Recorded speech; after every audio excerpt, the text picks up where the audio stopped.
Hello, everyone. Welcome back to the Hivemind Recap Podcast. The spookiest month of the year is in the books. We are really getting down to the wire with 2023 and the releases it has to offer. Justin, Derek, and Jacob, how are you guys doing tonight? I am on the mend.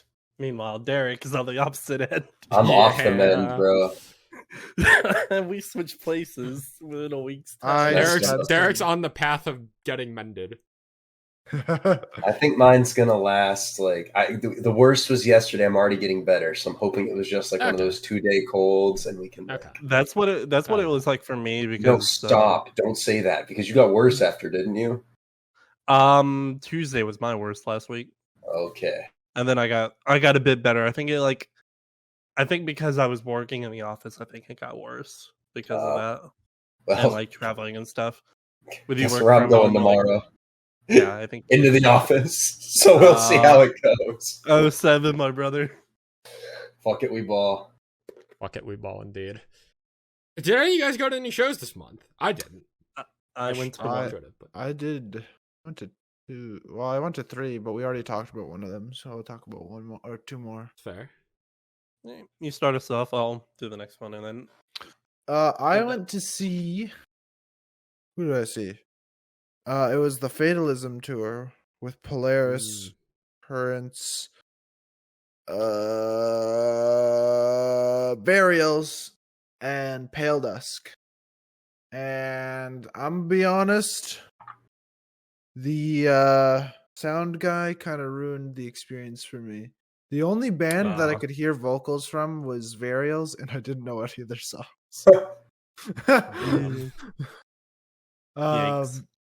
That's pain. Mm-hmm. Yeah, it was a interesting mix, I'll say that. Other than that, like Polaris was good. Currents was alright. It's so funny that I went to this show because they're both albums I haven't been too high on this year, but my buddy wanted to go. This is the lineup you probably much rather would have seen like 3 years ago. Exactly. But yeah, my buddy wanted to go, so we went and kept the streak alive. I've seen Polaris every time they've come to Toronto. So meanwhile, they came to Richmond once, and we dipped. Justin and I dipped after Dayseeker. In hindsight. Sorry, I don't mean to interrupt. Because I mean, it's supposed to be Wage War, Polaris, and who was the other opener? Was that before? That was before the Death of Me, right? Yeah, this is 2019. So I guess maybe it wouldn't have been worth it. I don't know. I like that first album a lot more than the Death of Me, honestly. As a whole. I was also before Wage War's album. Like Monster Flame is the other one. Oh fuck yeah! I don't know what I was saying, dude. If that tour came around like 2 years later. I would have ate 2 years later with Wage War's actual good album. When you put the first 2 albums are good. I was gonna say there's a lot of disrespect. I mean what I said. Deadweight here. This is some DD. This is Deadweight disrespect. Yeah. What?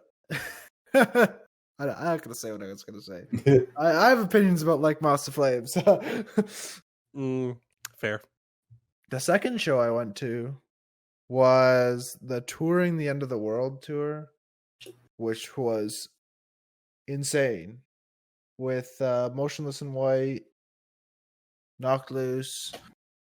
Oh god, why am I blanking on the 2 openers? After the Burial and Alpha Wolf. I always forget the third band, or the second opener. Yeah, it was awesome. I was like the first show I ever went to where I actually like next day my neck hurt for like it wasn't even the next day, it was like the next 2 days because of headbang to Knocked Loose. That's awesome. That's fun. Knocked Loose that was by far my favorite performance of that show. Motionless kind of went like through their whole discography, which was kind of cool.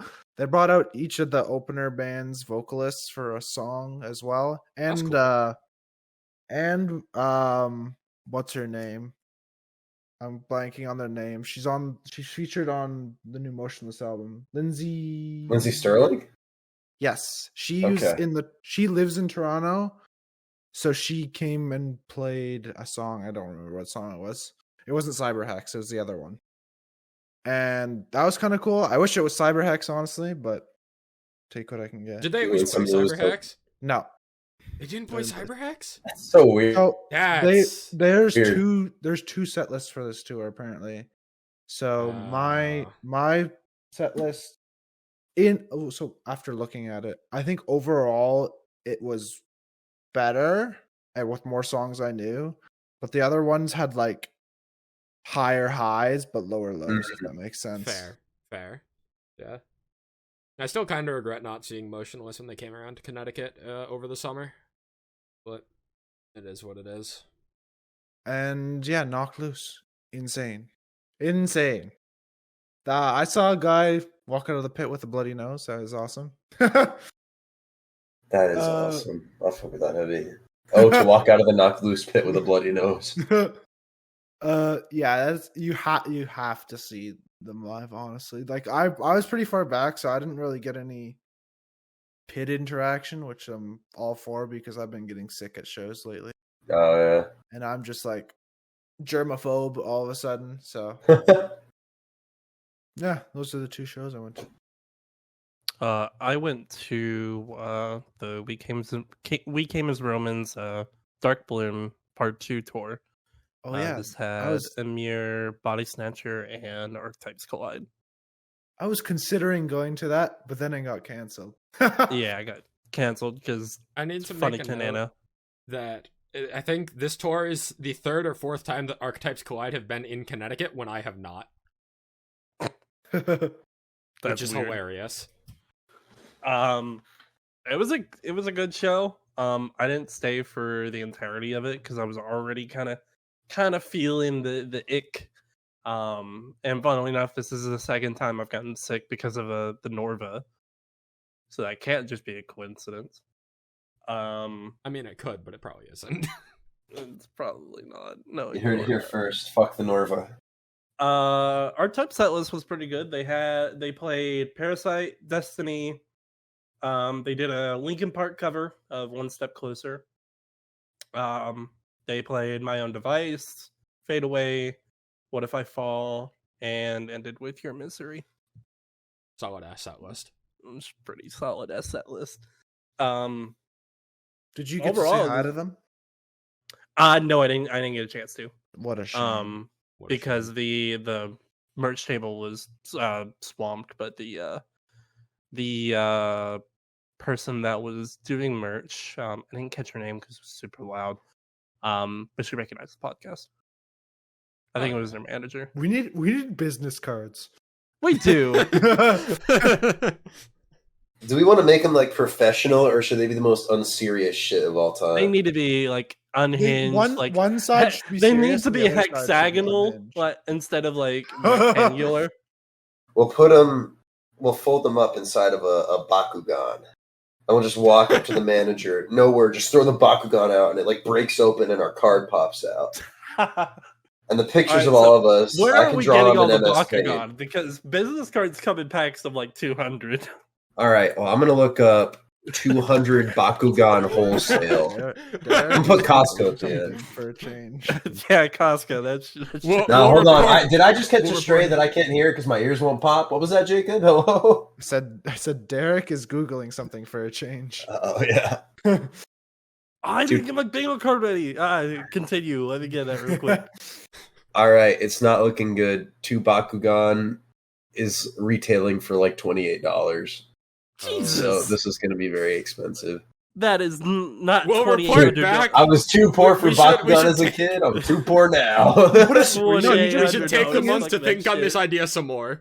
You add fishing line. You tie fishing line to the Bakugan so you can pull it back after you give the business card. Oh yeah, perfect. So we need a one-time. That's so rude. Like $14 investment. It's all coming together. To be fair, what are they going to do with the?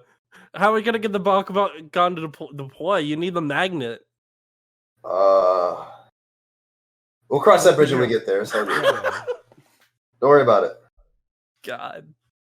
Any other stories to tell before we start talking music for the month? Not that I know of.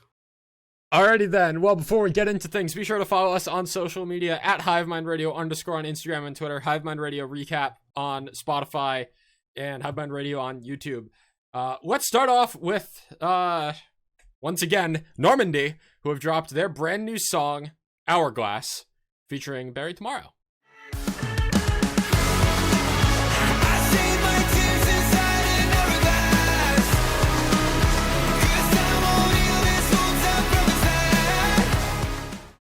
I think there are two stances on this song. Okay. There are a certain number of people who think that this song drags on way too long and is underwhelming and doesn't really do anything. And then there is another half of people that think this is a work of art. Are you saying it's a half or like? I think we're at like a 3/4 here. I want to say, I think, from what I remember, Jake, Justin, and I were all on the same page. Oh, really? Was that it? Oh, I thought the song was hella mid. This honestly is the worst all single. In favor of this being boring as hell, say aye. Aye. It's because Barry Tomorrow's on it. Say aye. That's no comment. I don't listen to this. Yeah, so I was a little whelmed by this at first, but over the course of the month, this has become one of my favorite songs of the month. What the hell? Yeah, that's accurate. Resident Normandy enjoyer. Resident Normandy enjoyer. This is definitely my favorite of the 3 singles. Dude, this is the most like underwhelmed I've been for a Normandy single release in a while. Like all 3 of these last singles that have dropped, I've just been completely deadpanned on. I really There's something about Blood in the Water, I thought, but everything else. Blood in the Water and Flowers for the Grave for Good. This one reminds me of Mission Control a lot, which was one of my favorite songs of 2021 and one of my favorite songs off of Dark and Beautiful Secrets. Just the slow progression and the addition of the synth elements as the song progresses through the verses, and Philip's vocal delivery is just fantastic as far as I'm concerned. There's some lines in particular that really stood out to me. Jacob, go ahead. I really do think this is like a pretty good song until we get to the Bury Tomorrow feature. Like, I think it actually ruins the song for me. I feel like it doesn't make any sense. I don't get it. That too. And I can see it. I was so excited, like when the track list leaked, because this wasn't out yet. And the track list leaked, yeah. And I was like, "Holy fuck, Barry Tomorrow feature!" I'm so excited for this. I thought it was gonna be some like upbeat, fast tempo, like fast pace, almost because Norman used to make metalcore, so I figured, maybe a little bit of metalcore return, get something going. And then it's just like 3 minutes of the same thing, and then a random breakdown, and then it just goes back, and I'm like, like. I agree with you that it reminds me of Mission Control, but it reminds me of it in the sense that like it's Mission Control, but if Mission Control was worse, that's my take. I don't think this is nearly as good as Mission Control, but I think this has a similar song structure and progression that really speaks to me. I will concede that I probably would have liked this song more if Philip screamed the breakdown instead of Danny from Barry Tomorrow. Also, man, sounds like I've come to accept it. Parkway Drive, or maybe Bury Tomorrow just sounds like Parkway Drive in general. I don't know. I don't listen to Bury Tomorrow, so. I don't know. I like Barry Tomorrow, and I don't like Parkway Drive, but I haven't listened to enough their stuff to say. I will say, if anything, I think that this is one of the most potentialed songs I've seen in a while for like an album drop, in the sense that like it's a 5-minute song with a feature from an artist that I like, that I don't love immediately, which means that probably in the context of the album, I'm going to end up loving this anyway. That's what I'm hoping for. I'm really hoping that this is like, it just works in the album in some capacity. I already love it as a song. I think it's going to make the album that much better. So I don't know, man. The time recording this, we're 4 singles in, none of them have caught on to me. I'm just totally out of it for this album release, and it sucks. Unless Derek has anything to say about it, I'm probably going to refrain from adding any more of these Normandy songs to start off our recaps, because it's been 3 in a row at this point, and we will talk about the album when it comes out in February, so it's only a few months away. But yeah, 3 singles in, mixed feelings, not living up to the same hype that Dark and Beautiful Secrets had, but in my opinion, this song is fantastic. So let's get going. Next song, Justin. We got Process dropping their next single, Blackbone, off their upcoming album. I believe it's called. Give me just one second. Upcoming album dropping December 1st. Titled And Everything in Between.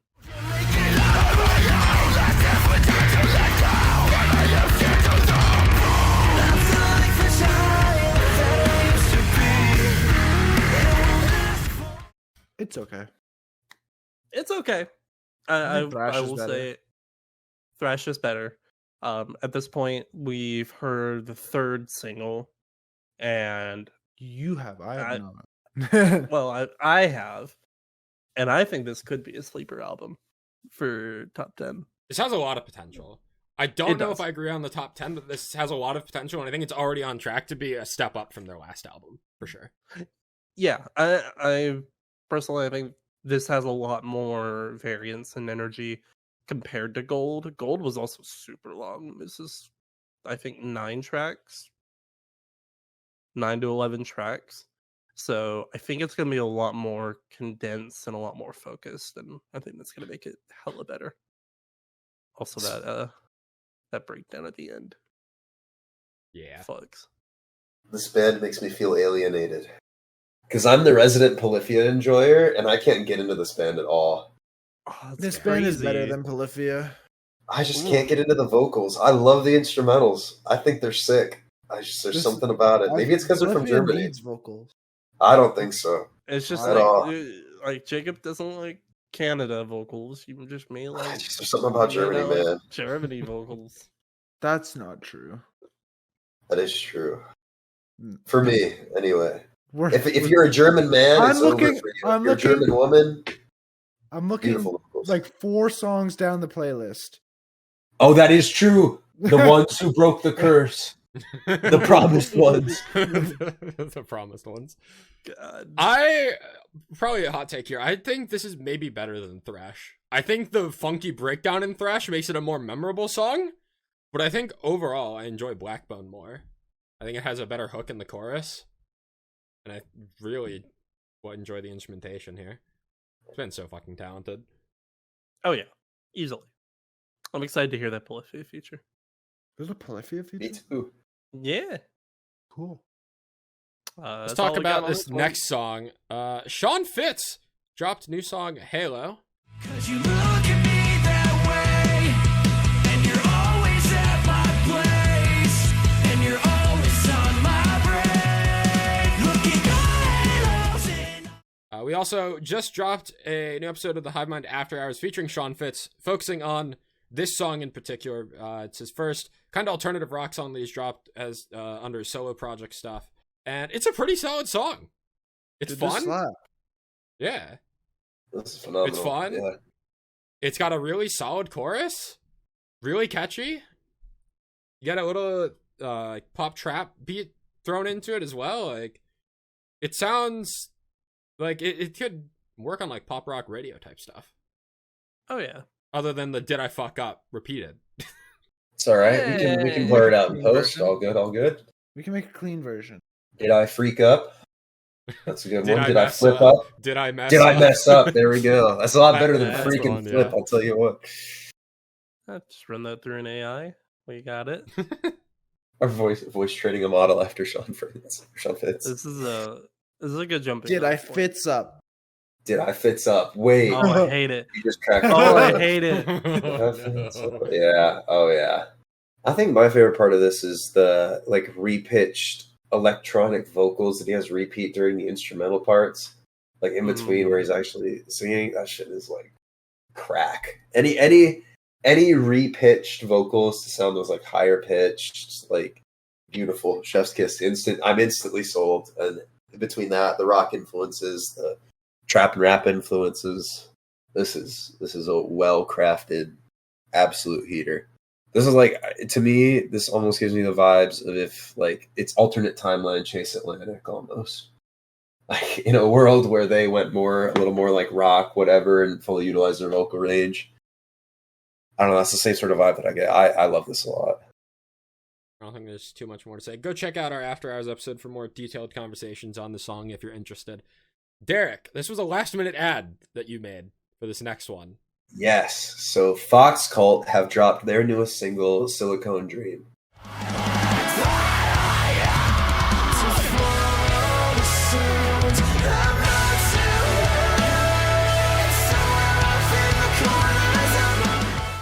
This is off of an upcoming EP called The Indigo Faults, dropping on the 17th this month. Thank God, an EP of the year contender. I've been meaning to check out Fox Cult for literal months at this point. So thank you, Justin, for the reminder to like finally do it, because this is fucking phenomenal.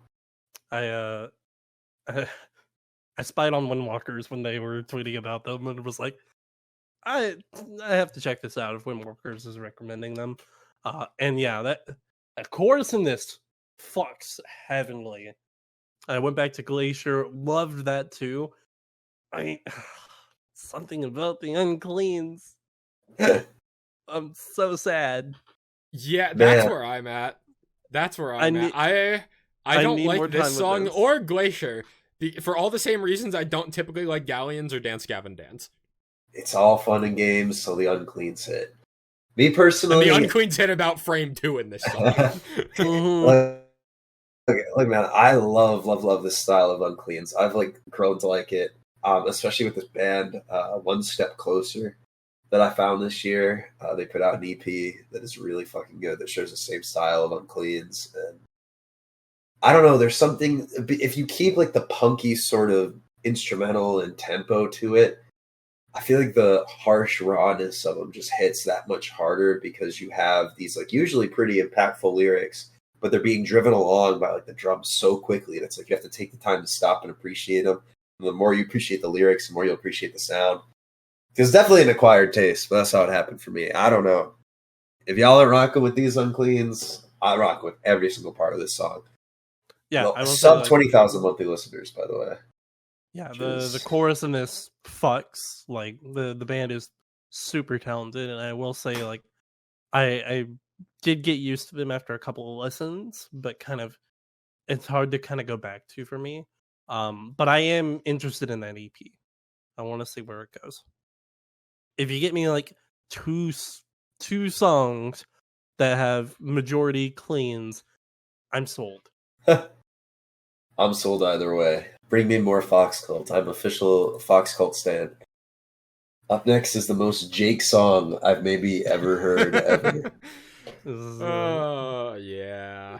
Ankor have dropped their newest single, Stereo. And found him staring back at me. Saw the screams inside my head like a radio. I can hear their fighting voices in stereo. I remember in December last year when they said, new album, spring 2023. And here we are in November with 4 singles. Smile. You know, sometimes that's how it goes.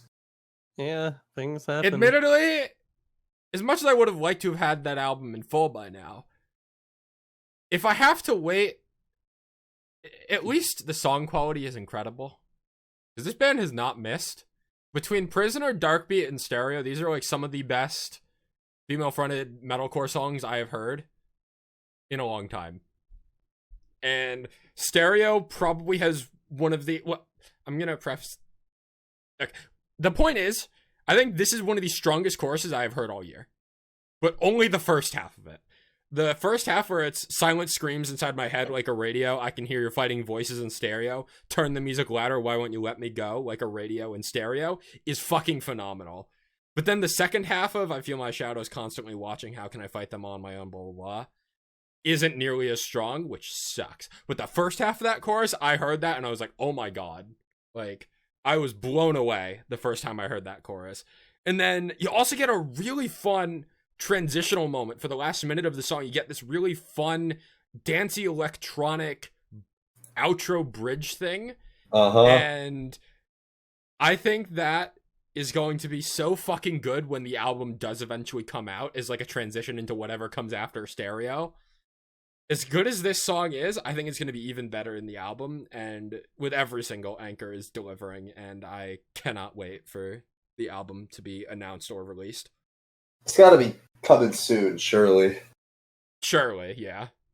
We say that it's going to be like this January 2025. Yeah. I know they were just on their Dark Beat tour, so they were touring off their last single, which came out over the summer, so who knows? On the opposite end, we know an album that is coming out very soon. Torrential Rain have released their newest single, potentially final single, Count on You.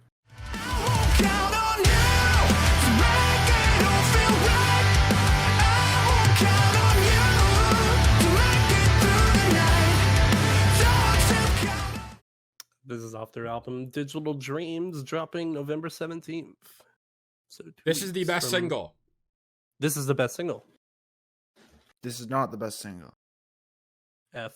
Yeah, Digital Dreams might be better. In my opinion. Digital Dreams is good. I'll give you guys that. Digital Dreams is good. The I way see that why Chris's Justin likes this. Queens, Yeah. the way that Chris's Queens shine in this song is far more empowering and powerful than the other two. I mean, Digital Dreams is entirely harsh vocal, so like I'm really only comparing to the first one, but yeah, I really enjoyed this one. Yeah, Chris's vocals on this were really good. Reminded me of Why Do I Care? And obviously, like Chris's vocals are why I got into this band. So I fuck with it. Idola vibe. In what way? Like the song Just the way structure? Just the way his voice sounds. Really? Mm-hmm. Oh, I don't hear that at all. Man, Especially like in the intro. I'll have sounds to. like it. Let me see here. Let me run this back. I kind of get from the start of it, like the intro, American. That's what Dream I'm talking Machine. about. Yeah, the intro. I would see more American Dream Machine than Idola. I don't know. Maybe I need my ear. I am having trouble hearing right now, so that could yeah, be. that is fair. This is your. If this is the last single, then this is everybody's last chance to hop on the Torrential Rain train. That rhymed. I know. I didn't even realize until I was saying it. I could have said Torrential Train, but I feel like that kind of. Anyway, this band is incredible, and this album is also like amazing. So you have up until what, the 17th, right? 17th, Yeah. yeah. You got until then to get caught up on the singles because this is going to be an album you're not going to want to miss. Agreed. True. Someone else take this transition. I gotta sneeze.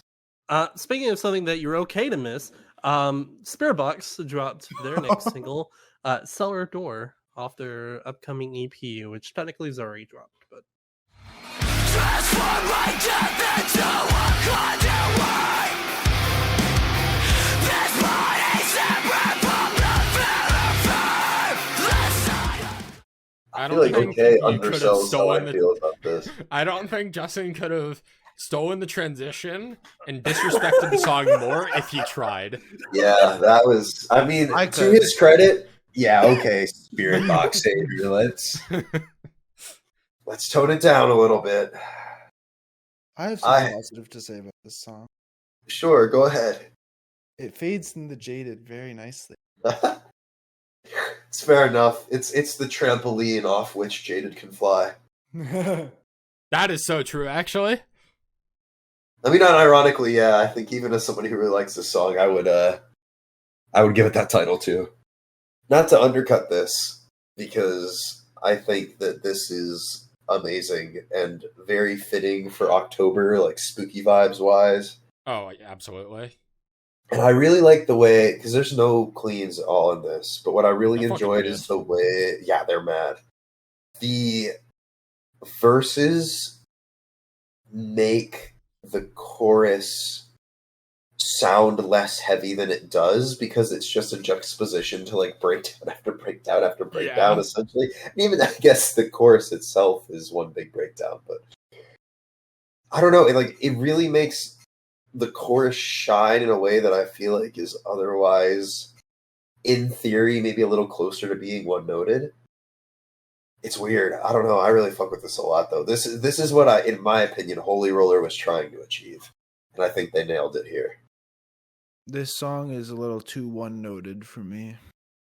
Of the 3 singles before the EP drop, this is definitely my least favorite of them, but by no For means sure. is it a bad song. It's just competing with The Void and Jaded, Which are both incredible.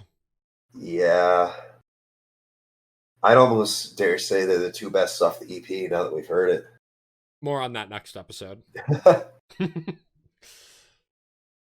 The last thing I want to touch on is the actual breakdown, because as heavy as this song is, there is a clear and defined, definitive breakdown moment in this song. And Courtney breaks the ground in the music video. Yeah. Which is pretty sick. But the way that the drums and guitars ramp up before Courtney delivers the "so tear my lungs out" line is just fucking phenomenal. Oh, for sure. That is the best part of this song, other than, if you're not counting the fade into Jaded, that is the highlight of this song for me. It takes way too long to get there, but it's the best part. It takes way too long to get there. About the last 3 seconds of the song is crazy. No, I was talking about the breakdown, but yeah. Oh, yeah. Justin, is this another one of your random discoveries? No, we talked about them last month, but they're I'll go fuck here myself again. up. We've got Rev Noir with their second track, In Limbo, off, who knows, might be off something. In this limbo, with a new word at home, you couldn't live it. I hate that I'm gonna have to make the cliche comparison here, but has there ever been a band that has sounded more like Bring Me the Horizon? Yes. Bad Omens. Have you ever heard Bad Omens? Well, that was gonna be the next comparison I was gonna make. That this sounds hella like Bad Omen's debut album. This is better than everything off of Bad Omen's debut album. Okay, Yeah, hold up. This is a lot better. Rev Noir 2 for 2. This song is incredible. I recognize the band now. Not in my opinion. I'm not a fan of Bang Bang. This fucks. It's so good. I enjoyed Bang Bang more than this. Yeah, I think This song's Bang- fine. There it is. There it is. I don't get Bad Omens or Bring Me vibes from this. I don't don't either. either. low. I'm mostly talking about Which the is vocal not a delivery. complaint. And, the vocal delivery in the chorus sounds extremely like Ollie to me. I don't feel that. I'm gonna be honest, Jake. I think you might be alone there. I Comparing respect this it. with the next song that we have, it's definitely not. Well, yeah, true. This reminds me a lot of oh fuck. This is like if Vespera was European. Oh, Are the Vespera European? Vesperas are really good. No, they're Are Ves- American. Okay, thank God. I was gonna look really stupid. No, yeah, they're American. But Vespera's a really good comparison. I forgot about them. I wonder what happened to them. The vocalist towards his guitar for a lot of smaller bands. So they're still around. They're still doing music stuff. They need to do more music stuff. They need to surprise drop EPs and break my heart again. Real. Speaking of Bring Me the Horizon, Jacob. Bring Me the Horizon have released their latest single, Dark Side. Give a fuck if my heart stops beating. Hey, I'm begging you to stay. My dark side won today. My heart keeps breaking. Which is 1x1 V2. This is off this is off their album Next Gen, spelled NEX Gen, dropping January 12th. Which was delayed, which I don't know if we found out the reason why it was delayed, but I don't think so. I don't think they ever said. this is the best single, but yeah, I think it's the best single. I don't think this album is shaping. This album isn't shaping up to be better than Posthuman for me. Yeah. These singles are good. They are not as good as Obey or Kingslayer or One by One or any of that stuff. I will agree. I think this is probably my favorite single going into it. It was close between this and Amen, but I've gone back to the song a lot more than I thought I was going to when I first heard it. Amen's just kind of fallen off for me, honestly. That's fair. There's a bit of shock factor with Amen that I think helped it out at the time. Got me. Yeah. It was my song of the year for like a week. And now it's definitely not. This is just a clean post-hardcore song. Just to a T. It's a little too clean. There's something about this. I don't know. I can't get into it. It's like it's almost there, but it feels like this to me. It's not One by One. Facts. One by One is maybe the best Bring Me song. I'm not gonna lie. Well, I don't know about that, but oh yeah, I know that one might be a point of contention. But you know me, I'm the resident Bring Me unenjoyer. Yeah. I think this to me sounds like bands that try to sound like Bring Me the Horizon. Like we've come full circle. Like this is too safe and generic to the point where it's like, oh well, that's a Spirit and Ammo dropped, and they made like a combination between the two. It's like, oh, everybody's trying to sound like Bring Me. Now Bring Me's trying to sound like Bring Me. I don't think this is very unique in the same way that a lot of the other singles were. Fair. I don't think it's very unique either. I also don't think it has to be. That's fair. With how diverse the other singles have been, yeah, I'll give it to them. Bring Me the Horizon are allowed a pass to make just a good generic song for once. No, wrong. I'll allow it. Do not pass I'll go. encourage Not it. like $200. Continuing this kind of horror theme that we got going on, Dark Side. Yeah, as you were saying, Jacob, Ice Nine Kills. Ice Nine Kills have released their final song in the Welcome to Horrorwood era, which is titled Meet and Greet. It's free at this meet and greet. Quid pro quo as we go. Spirit beginning to a trainee desperate for some information. Get bored like trash. And it is based off of Silence of the Lambs, which is a good movie now that I've watched it. Did you watch it because of this song? Yes. Jeez. Like 2 days after. This is better than a lot of the main album of Horrorwood. I am surprised you'd say that. I agree. I didn't. A lot of Welcome to Horrorwood didn't really stick with me, other than like Rainy Day and the title track, and kind of Farewell to Flesh. I think this is like bottom 50% in my opinion. Like it's still good, and got a very unique breakdown sound. This breakdown is really sick. I will give it to him. Whoa, I did not catch that in my car. That part did not come through. No, you weren't paying attention enough. Forget Blez. We've got now. I might have tuned it out. My brain might have been like, no, he doesn't need to hear this. Like this would actually ruin his day. Does that count as Jacob likes insert obscure instrument here for my bingo card? That's not an instrument. He literally just goes. Oh, stop! I feel fucking violated, dude. It's not okay.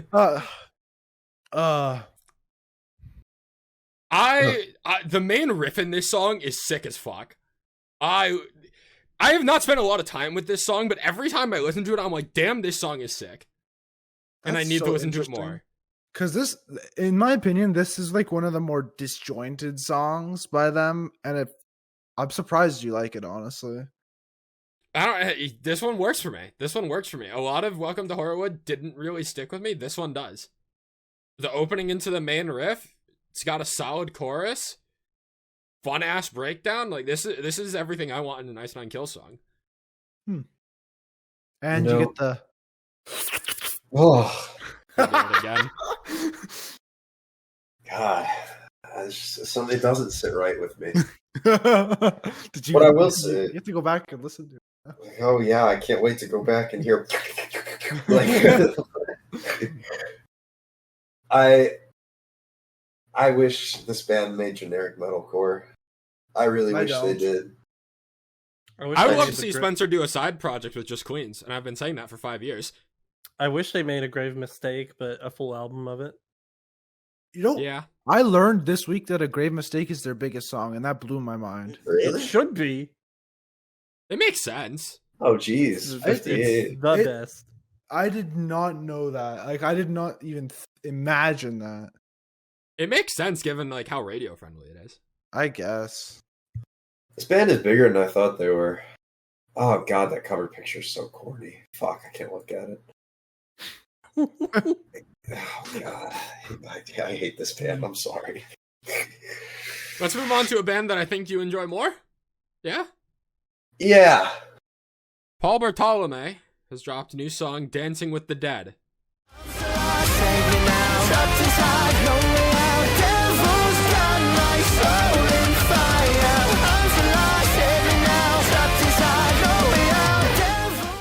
Keeping it with a horror theme following Ice Nine Kills. Also very fitting, yeah, for Halloween.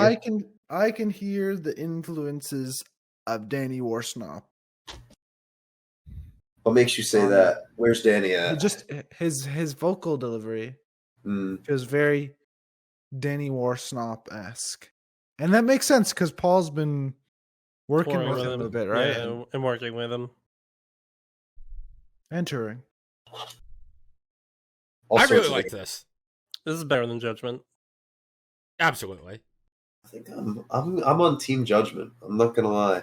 You just don't like theatrical shit. I don't, man. That's a very good call. Yeah. I would rather stick my fucking balls in a blender than go to like a theater production or some shit. I can't stand the theatrics. You did not just say that. No, he did. Now, what I would go to is an Ice Nine Kills concert. I would like to see him live. I've heard the live show is it's incredible. Sick. Anyway, enough about my balls. Back to the song. There definitely are some theatric elements here, and I think that's why I enjoy it as much as I do. I think it's like a tame level of theatrics that I like. It's not overbearing the entire song. It's just like thrown in kind of like spices on food.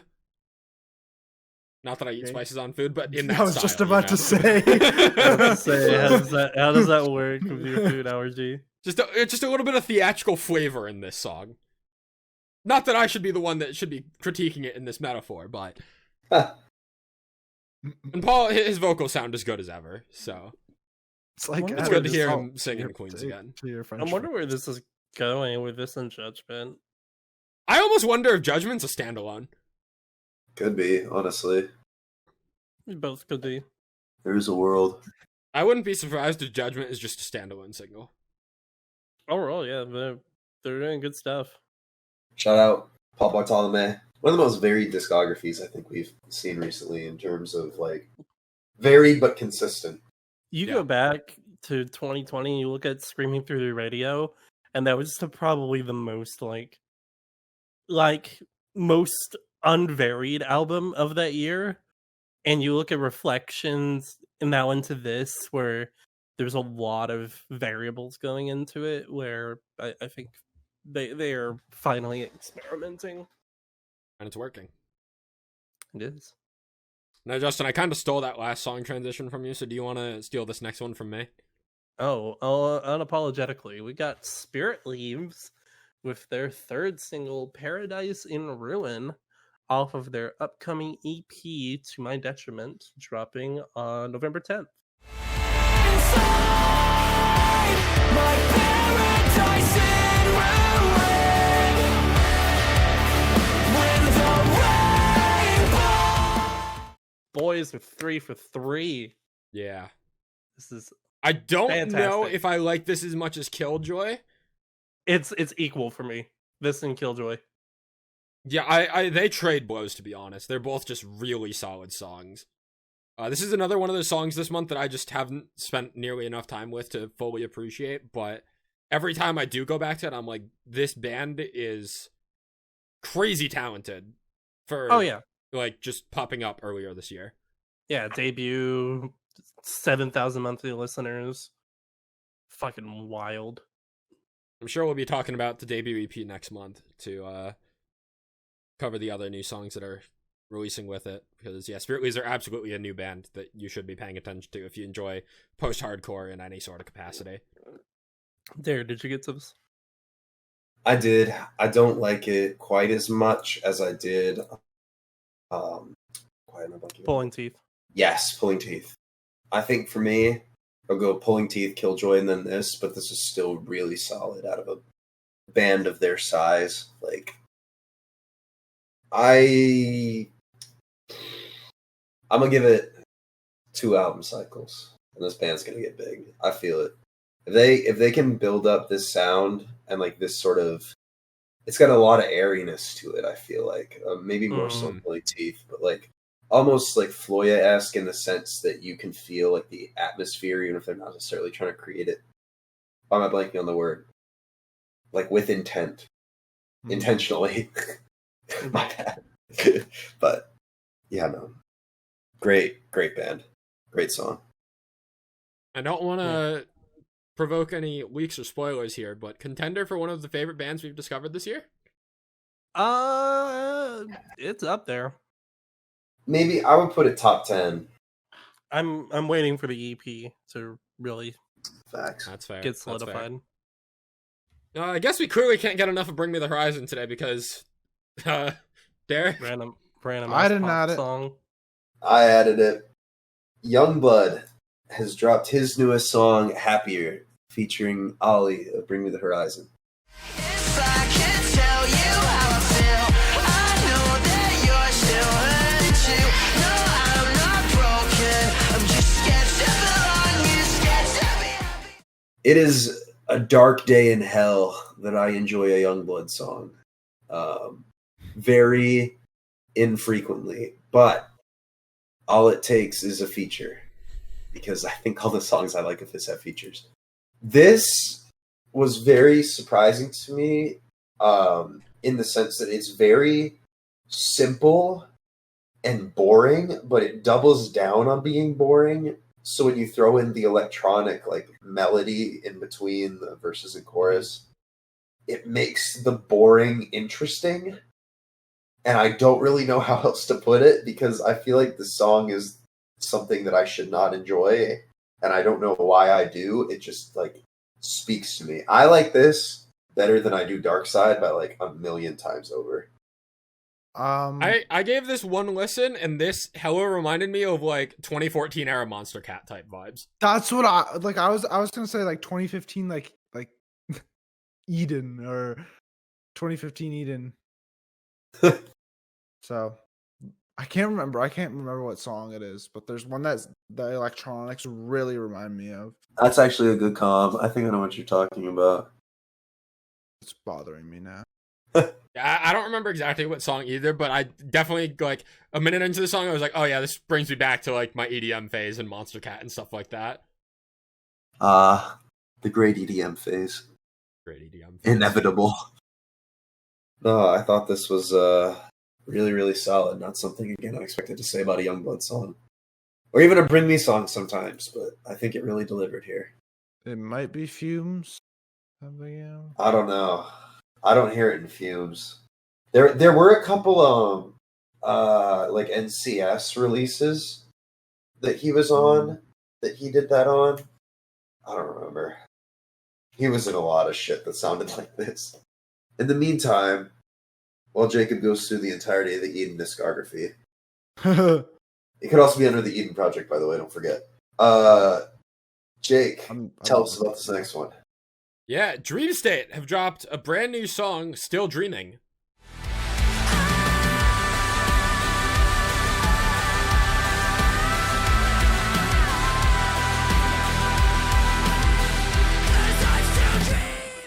And also announced their brand new quote-unquote mini album.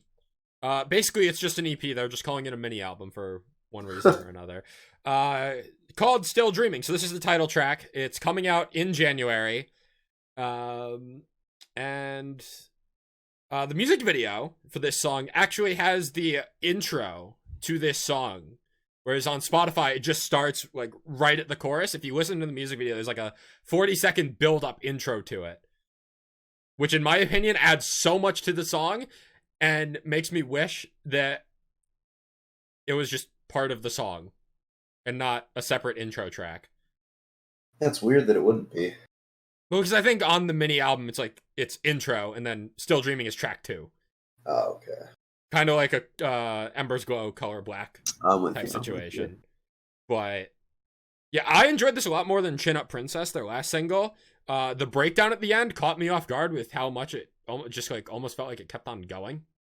And also for a song that was otherwise fairly Queens driven, have it just fade out on a breakdown caught me off guard. Yeah, this is just a solid Dream State song. Probably my second or third favorite since Jesse came in as the new vocalist for the band. I really enjoyed this. I'm not gonna lie, I think this might be my least favorite of the new era. Damn. I don't know. I'm just not a fan of the new era, in my opinion. Damn. It's not for a lack of trying, that much I will say. Oh yeah. But no, I don't know. I think to me this is missing a lot of the emotion that previous Dream State had. I guess maybe I haven't been paying enough attention to the lyrics. Maybe that's off base, but I don't think you're entirely off base because Primrose Path just like oozes emotion. Yeah. Not to say that these new songs don't. I just don't think it's as obvious. And that's kind of what's holding me back from enjoying this as much as I want to as well. Like, don't get me wrong, I really enjoyed this, but not to the level of Primrose Path era Dream State. Yeah, they've got a way to go there. But we'll see. There's still time. They're still figuring things out. I'm not taking it too seriously. Windwalkers are back with their newest single, Dissipate.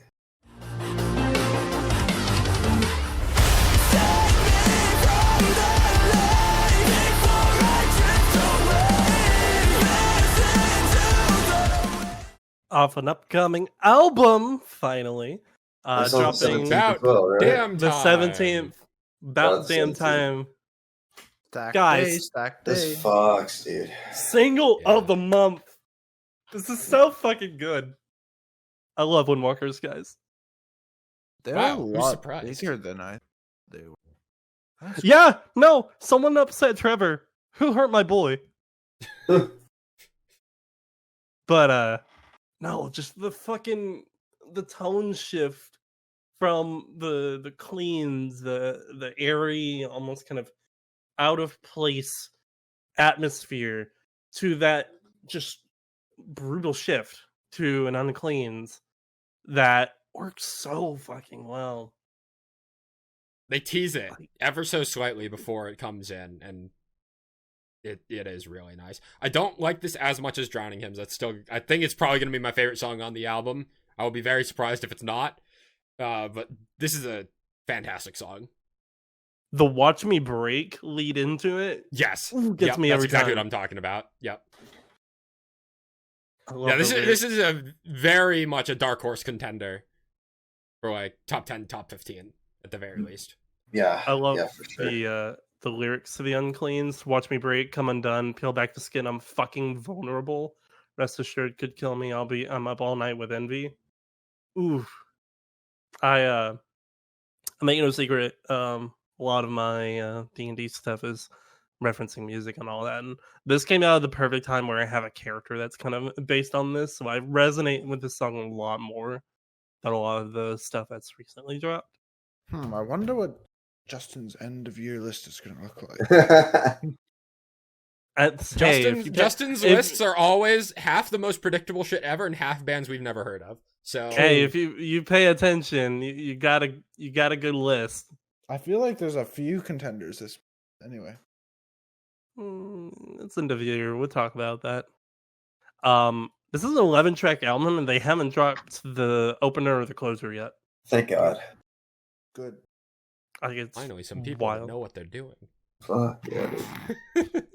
The track list has some like off the wall songs still haven't released yet. Feeding the Gods, The Bends, Euphoria, parentheses, What a Feeling, Losing My Color, and Almost Ecstasy. Stay tuned for next month where we will be discussing this album. Super excited. And I don't think it will be a quick discussion. No. I don't apologize. Let me have Justin, my one. Unless there's anything else to say about this Windwalker song, tell us about this next one that you got here. Yeah, I got a new band for the podcast because no one can stop me. Lost in Hollywood with their new single, The Beauty of Death. I will remember you, the beauty of death. I'm letting you go. Our time has come to end. This bangs. This is a German modern metalcore band. So Derek, you don't like it? I do actually like it. Hell yeah. We're breaking the anti-Germany curse that was installed after the Breathe Atlantis incident of 2021. No, I really like the incorporation of electronics into this. I think it really brings everything together. Electronics are really good. There's something about his vocals that sound both epic and airy at the same time, and that shouldn't work, but it does. The cleans are familiar, but they're also not generic. Yeah, definitely. And the instrumentation is sick as well. Like when the main riff kicks in after like the slow build to start the song, like I was like, damn, okay, I'm in. I'm sold. And the like much heavier, almost like guttural uncleans. I thought some of you guys would enjoy that. I know how to find them sometimes. Sometimes. You don't necessarily always know how to like them, but you know how to find them. Yeah. Overall, no, this is really good. I don't think it's off of anything. They do that thing where bands wipe their socials to post their stuff. And they did have what looked like an EP earlier this year. I don't know if that's an actual EP because it's weird. Spotify's weird when it categorizes stuff.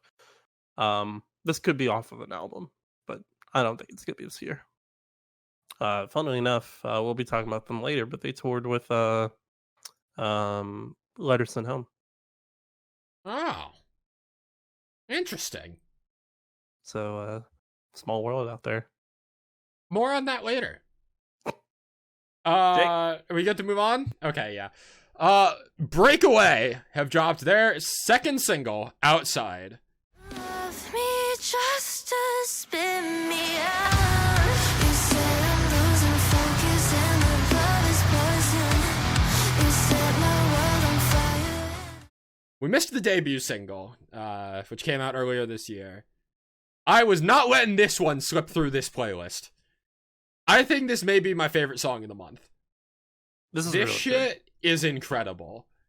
This is, like, it sounds so modern. It's like modern post-hardcore. Like, and when I say that, I've typically referenced bands like Dead Lakes or Picturesque in the past. This feels like a different type of modern than those two bands. It just, I don't know. There's something about the production and just the instrumentation that feels super creative and unique. And the vocal delivery is just so magical that it's just such a captivating combination of everything. I've seen some comments comparing this as the female Sleep Token. Nope. I'm like, I've seen a lot of them. It doesn't sound like Sleep Token at all. No, it doesn't. No. I don't know where the fuck that's coming from. Can we, like, don't get me wrong. This is a fucking phenomenal song. And Sleep Token are a phenomenal band. Where is the parallel? The only hint that I think is that it's just like the kind of progressive instrumentation to it. That's like the only thing I can compare. Yeah, I saw this like trending on TikTok, and people were saying female Sleep Token. I'm like, weird. It may also just be like the single artwork almost kind of feels like a Sleep Token. I mean, it kind of looks like Sundown Angels. Not the most recent album was, but the album after that. Yeah. I can kind of see it. I don't know. It seems more to me like people are like, oh my gosh, I'm a fan of Sleep Token. I just found Sleep Token, so now this other band. It's like that one thing. It's like that meme where it's like guy who has only ever seen Boss Baby watching Elf for the first time. I'm getting a lot of Boss Baby vibes. You know what I'm talking about? That's what it is. Which is no shade. Proud to have new people in the scene, but like, I don't know. I don't get it. That being said, as the resident Sleep Token enjoyer of this podcast, I really like this. Well, then they must. We are all in agreement on the song. Let's fucking go. Yeah, this is. I mean, it's hard to deny this song. I feel like there's nothing to really not like here. Yeah. It's like, it's almost so good that like I don't even know what to comment on. You know? It's just all phenomenal. It's one big yes. Have anything. Yeah, it's just one big yes. With that, if you guys don't have anything else you want to add, I'll take the wheels on this next one. Justin, as you mentioned not too long ago, you may know how to find bands that you might not always enjoy, but you will send them to the people that do enjoy them. Versus You have dropped their brand new single On Display.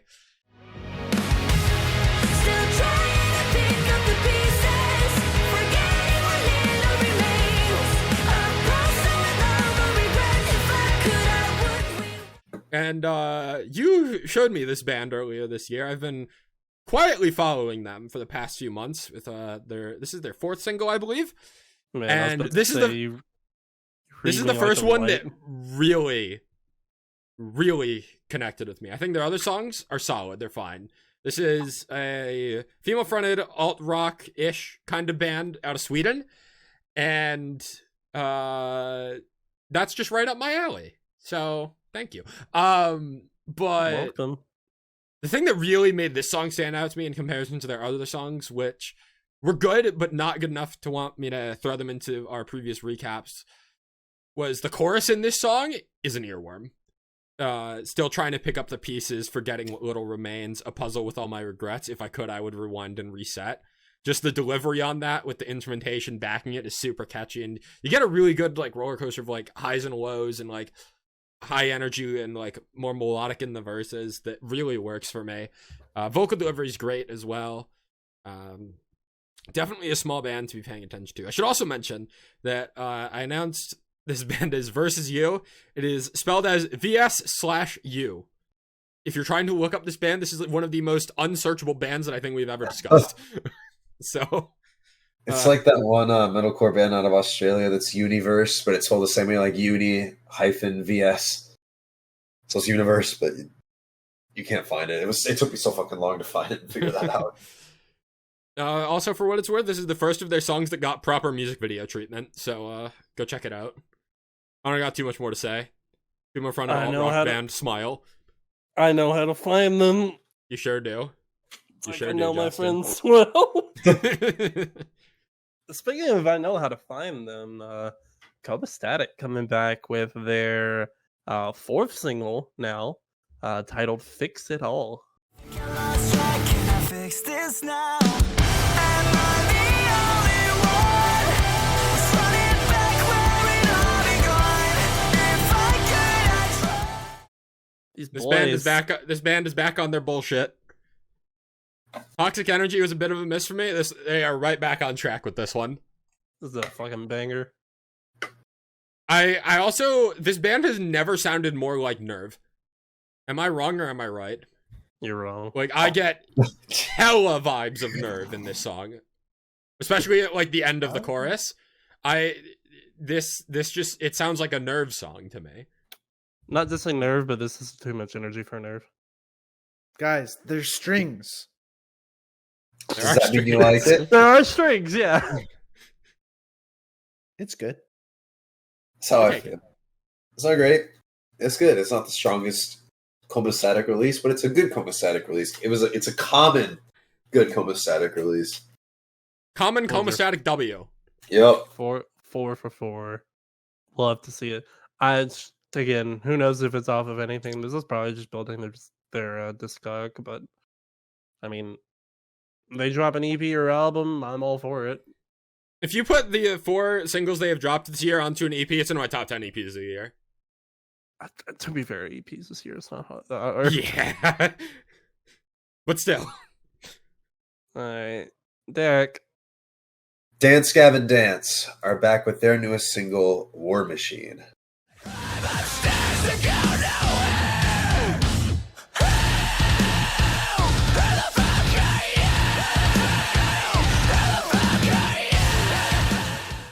Guys, we have a banger on our hands.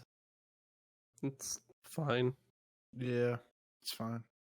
I liked this more than the last Dance Gavin Dance song, enough to add it to my playlist and listen to it at least like 3 times, which is more than I can say for most Dance Gavin Dance songs. Yeah, that's fair. Nope. I really like how heavy this is, or at least heavy for Dance Gavin Dance. And I think this is one of the better breakdowns I've heard this year because it's so rare from them that they do more with it. The like John cleans on the what in the breakdown is like that transition to the second part where it's just like chugs over and over again with the fucking wheelie wheelies in the background. Yep. Oh yeah. Yeah, that is, I love that a lot. I honestly don't really love Tillian or Andrew in this. Like, they're fine, but John Mess is definitely the highlight of this for me, easily. I don't like this as much as the Ghost of Billy Royalton, but lyrically, I think this is well, I thought the Ghost of Billy Royalton would be a one-off, but it seems like this whole upcoming project, whatever it is, is gonna be about what's his name? Tim, right? Yeah. And kind of intrigues me. Yeah, I'm wondering where they're gonna go with it. I mean, I feel like I would be surprised if there wasn't a lot of Tim on it, just given how much it impacted them, but I don't know, in terms of if the whole thing is going to be about him, that would be cool. They're certainly giving that impression, like you said. Kind of like a Architect's Holy Hell. Oh, yeah. Actually, I hadn't thought about that. Or even like Dark Bloom by Weekend, which I don't think hit as hard for me, but... No. Or these 2 singles could be like a Headhunter situation where they're just standalone singles honoring That's Tim. true. Time will tell. Time will tell. I was going to say, I want to say a couple months ago, everything was done for the new album except the vocals. So these could be singles. They could be one-off. Who knows? Who knows? Good songs either way. Really, really like them both. John Mess vocals not dissuading me from enjoying a Dance Gavin Dance song is a W in my book. Did you like his cleans more on the Ghost of Billy Royalton too? Do you remember? I can't remember if you did or not. I cannot remember anything about that song, I'm gonna be honest. They're definitely mixing his vocals a little like clearer. I think he's got to change how he screams as well, though, because apparently, like, it was affecting his health, right? Like he's gonna wreck his voice. Isn't that why they took that whole tour off? Because the way he screams is not good for his voice. I thought they took it off for... Oh, yeah. Well, he had to do that once before, too. I forgot about that. Fuck, yeah, you're right. You're right. So I wonder, maybe he's is changing this, up his technique. yeah, is this the new technique? Because he fucked up his voice once in, I think, 2009, and that's why he sounds different. Or 2011. That's why he sounds different between Downtown Battle Mountain 2 and the Acceptance Speech. But fuck, honestly, that wouldn't surprise me. I forgot about that. I saw that tour. That was an EU tour, I thought. That they canceled. Oh, they canceled a whole tour? I was thinking about EU tour, an EU tour. oh shit. Recently, like a year ago. I don't remember that at all. Fuck, I was thinking about when I saw them and he couldn't finish most of his notes because he was either sick or his voice was shot or something like that. He might have been sick. He might have had COVID. I might have been it. I don't remember. Anyway, whatever he's doing now, I like a lot. Jake. Yup, it's that time. Letters Sent Home have released a brand new song, Request Denied. I tried to deny it, and I tried so hard to define it, but I learned that I cannot hide it, so I was out to blame it on me. Fuck it. They have also signed to Sharptone Records. What Very the fuck? surprising, I feel like. That is, yeah, very surprising label for them to be on. But I think it's about time that I declare Letters Sent Home Album of the Year 2024. Really? This early? I mean, with how much Misery Loves Company as an EP means to me, and the fact that this song references that EP, I don't know, man. Yeah, fair enough, actually, when you put it that way. I don't know, man. And surely them getting signed to Sharptone means that the debut album is on its way. Has to be. You would think. I mean, if it's another EP, fuck it. Put it in my top 5 EPs of 2024. But this is one of my most anticipated albums of next year, for sure. And as much as this isn't my favorite Letters Sent Home song, I have still listened to the song a ton this month. It's one of the catchiest songs I feel like they've ever written. It's got the hook and the chorus of I wrote 1,000 songs about depression, but I'm still depressed. I sang 100 lines about progression, but I'm still a mess. Just the delivery on that is surprisingly fun for how fucked up of a lyric it is. And that's just kind of how the song goes in general. It's a surprisingly fun sound, but lyrically, it's fucked up. Where it's like, the song opens with, I know I lied in my songs at least twice when I cried that we are not gonna die. And then, in general, it's like kind of hinting at like suicidal thoughts in this song, to me anyway. It's just, I just really enjoy this song. I don't know. I love this band. As you should. I'm shocked that they are on Sharptone, but I could not be happier for them. Common Sharptone W. Nope. None of us can pronounce Sharptone today. You got it. Yeah, I got it that time, but I fucked it up the first, 2 times, too. I didn't hear it. Sorry, we forgive you. What are we talking about? Just don't let it happen again. Do y'all have any other thoughts on this Letters Sent Home song, or?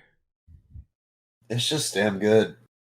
It's It's common Letters Sent Home, great lyricism. Common Letters Sent Home, great song, great vocals. How can you not like it? How can you not like this band? Last thing I'll mention, actually, the delivery of the fuck it before the little bridge, before the final chorus, where you just drop out all the instrumentations and there's a little chuckle and it's like, haha, fuck it. I think that's awesome. A lot of personality comes out in that, and then in the final chorus, you also drop out the instrumentation for a little bit and then have it all come back in. Just really solid song. Anyways, Justin, I know you want to talk about this next one, so. We got Paloma back with their next single, Nightmare. It's a motherfucking nightmare. Be honest and throw it in my face. It's a mess, it's a motherfucking nightmare. So call me up, cause you know that I can't let you go. Common Paloma W. We here in this household, Common Paloma W. This is my favorite, honestly. It's so good. I think it's just okay. Yeah, it exists. It is a song that dropped. There's better Paloma songs for sure. There are definitely better Paloma songs, but this is really good. I think the only off-putting thing to me is how it just goes straight into the chorus from frame 1. I don't know. I fuck with that. I mean, it's a super short song. Why Yes. not get into it? There's something about The man has a point. like I'm not opposed to songs starting out with the chorus in this way, but there's something that's a little jarring about how this song does it. I don't know why. It's a 2-minute 57 seconds of catchy Paloma. Yep. Super high energy. Ray killing it as always with his vocals. You get some strings at the Absolutely. end. You even get some light screams from Ray. Yep. Love to see that more coming out now. It's been Drop- I think the close to 4 EP years. It's been close to 4 Losers. years since they rebranded as Paloma. Wait, Drop what the were EP they before? cowards. They're how many singles are there at now? Like 7? 7? Yeah. Something like that. How the fuck are you gonna have 7 singles for an EP? No, I think the EP is starting off with Oh. Hivemind because Yeah, just the artwork based off the artwork. the artwork's fairly similar. So we'll probably get like 3 more songs. I don't know if it's going to be this year. If it's this year, I it's would probably doubt gonna it. be I a- would doubt it. Might be either a surprise November drop or they'll announce it. I don't know. They've been doing surprises. They'll announce it the week of. Guys Fuck are it, wild. honestly. Yeah, this band's just kind of fuck it, honestly. Common Paloma W. We love Enough it. said. Speaking of common W's, Jake. Colorblind have dropped their brand new single, Way Out. I hope it hits you on the way out. Go find another holy high ground. And when you go into And in my opinion, this is far better than almost everything off that EP they dropped last year. I still like their song with Outsider Heart more. I really enjoyed this. This is up there with The Deep End and Motionless for one of my favorite Colorblind songs. And I'm looking forward to hopefully hearing this at Hartford this Friday. They're opening for Honey Revenge when I go to that. So hopefully I get to hear this one. I'm expecting it because they dropped it just before the tour, so presumably they're going to be playing it. I also feel like this is one of the first times that you get like kind of harsh vocals in a Colorblind song, if I'm not mistaken. Yeah, I think so. Actually, no. The Deep End. I feel like the Deep End had some. No, maybe Motionless. The vocal delivery is similar to like Love is Red. Which is I don't their know. best song, by the way. Just a heads up. Disagree. I thought you should know. I also didn't realize that this band was as big as they are. This band got They are Big. huge. Wait, Jeez. what? they have 260,000 monthly listeners. Like Oh, what the last I fuck? remember checking them, they were like in like the 50K range or something. I don't know. This band got big at some point, and I'm stoked for them because they're very talented. For fans of like picturesque Dead Lakes, Sweeping Sirens, that kind of more higher pitched delivery post hardcore, Colorblind should absolutely be on your radar if they aren't already. Agreed. What? Did you say green? I said agreed. Oh. Speaking of green, Guardin has released Half Baked. It's the little things about you I've been noticing on sight. You've been howling all night. Inconsistencies will always be attached to your life. If you're running, don't like. Yeah, that's some mad green. I'm not gonna lie. What? I'm not feeling this one. I can't believe I'm gonna What? say it. Bro, Derek in shambles. I don't I even know. I don't even get high, and I'm feeling this one. Man, I don't even maybe get baked. maybe that's look, I feel the lyrics. And I think it's simple enough for what it is. I can like relate to the lyrics, but they didn't like there was no line in here that like affected me, you know? Really? I don't think that I should drive just got stuck in my head, and I had this on repeat. That is definitely fair. It is catchy. I don't. It's not. It's not even a bad song. Like I shouldn't say I'm not feeling it because I do like it. It's just like everything else I've either really loved for like the past like year and a half, or have at least felt like some sort of connection to on like some level. This is like I connect to it in the sense that like I get like too high and shouldn't drive to Taco Bell. Like, Well, I also think this is like a healthy medium between like his newer hyper pop ish sound and his old sound. that is true. It reminds me of if you took the hyperpop sound and fused it with I Wonder. That's how that was the immediate like past Guardin song connection I drew. Interesting. But But yeah, he's slowly leading me, like luring me in. Like I'm gonna be like bumping Centipede all over. Centipede is I very don't good. like I didn't like that song when I first heard it, but I went back to it pretty recently and it's like, hey, this is better than I thought it was. So he's converting me slowly but surely.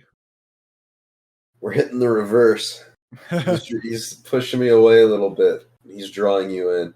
Hey, I will take it. Anytime Guardin drops a song and one of us likes it, it's a W in my books. Lots of W's today. Quite a few. That takes us to our EPs and albums for the episode. I feel like that's one of the less... we have not as many singles as we typically talk about in these monthly recaps, I feel like. I was going to say. You're welcome. Less singles than usual. You're welcome. Not to say that there was less quality this month, because there was a lot of good. Just not as much to talk about, I guess. We got 2 EPs and I think 8 albums to talk about, so there is still a lot left to talk about. Oh boy. Let's get going with Bad Love, who have dropped their brand new EP, Mono No Aware Part 2.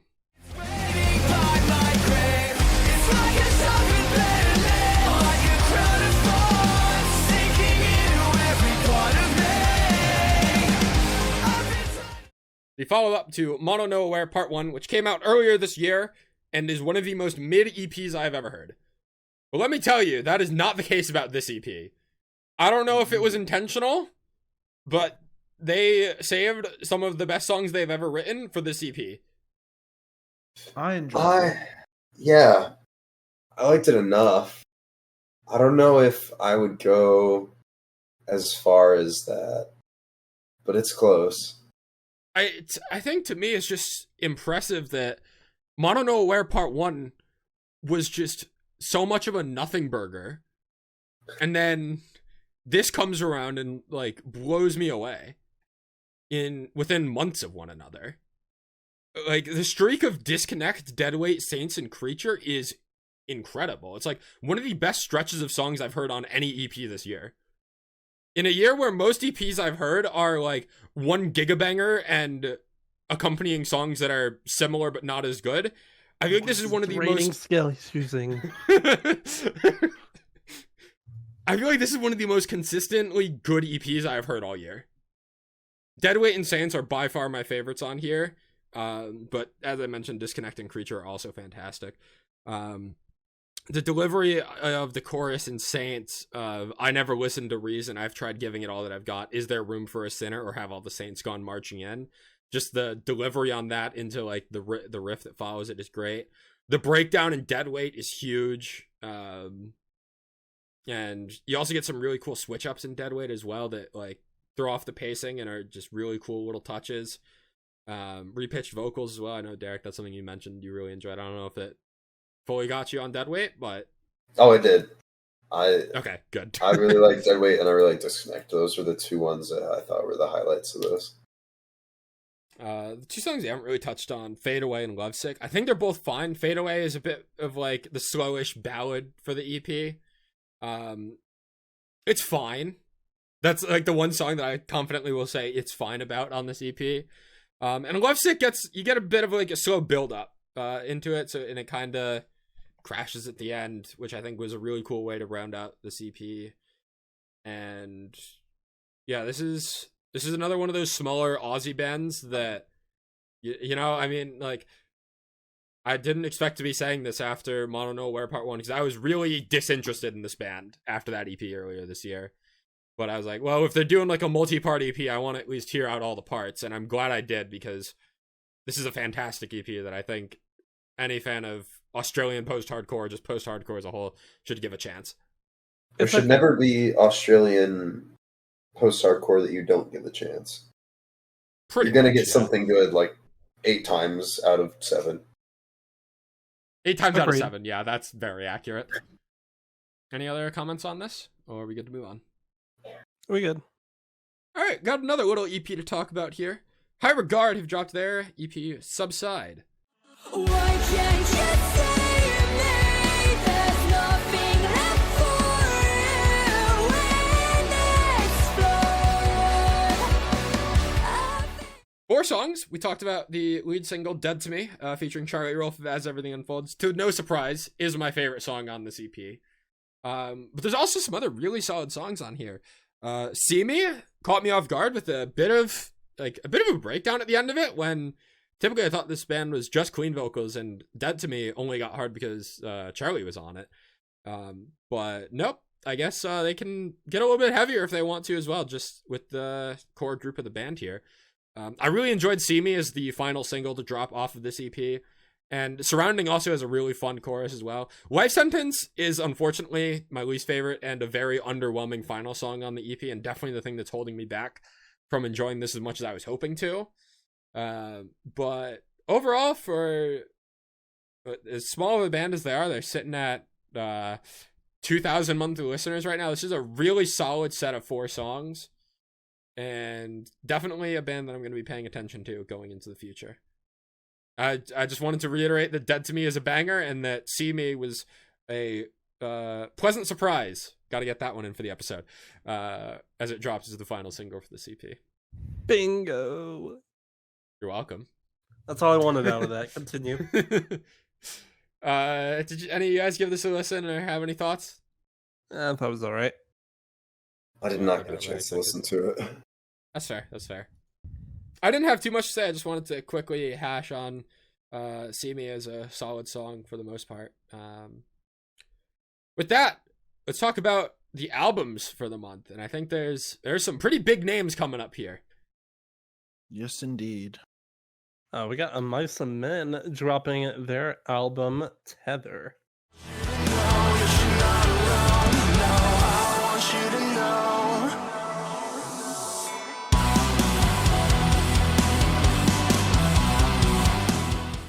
What number is this for them? Like 8 or something? Is it that many? I feel like it's not 100 at this point.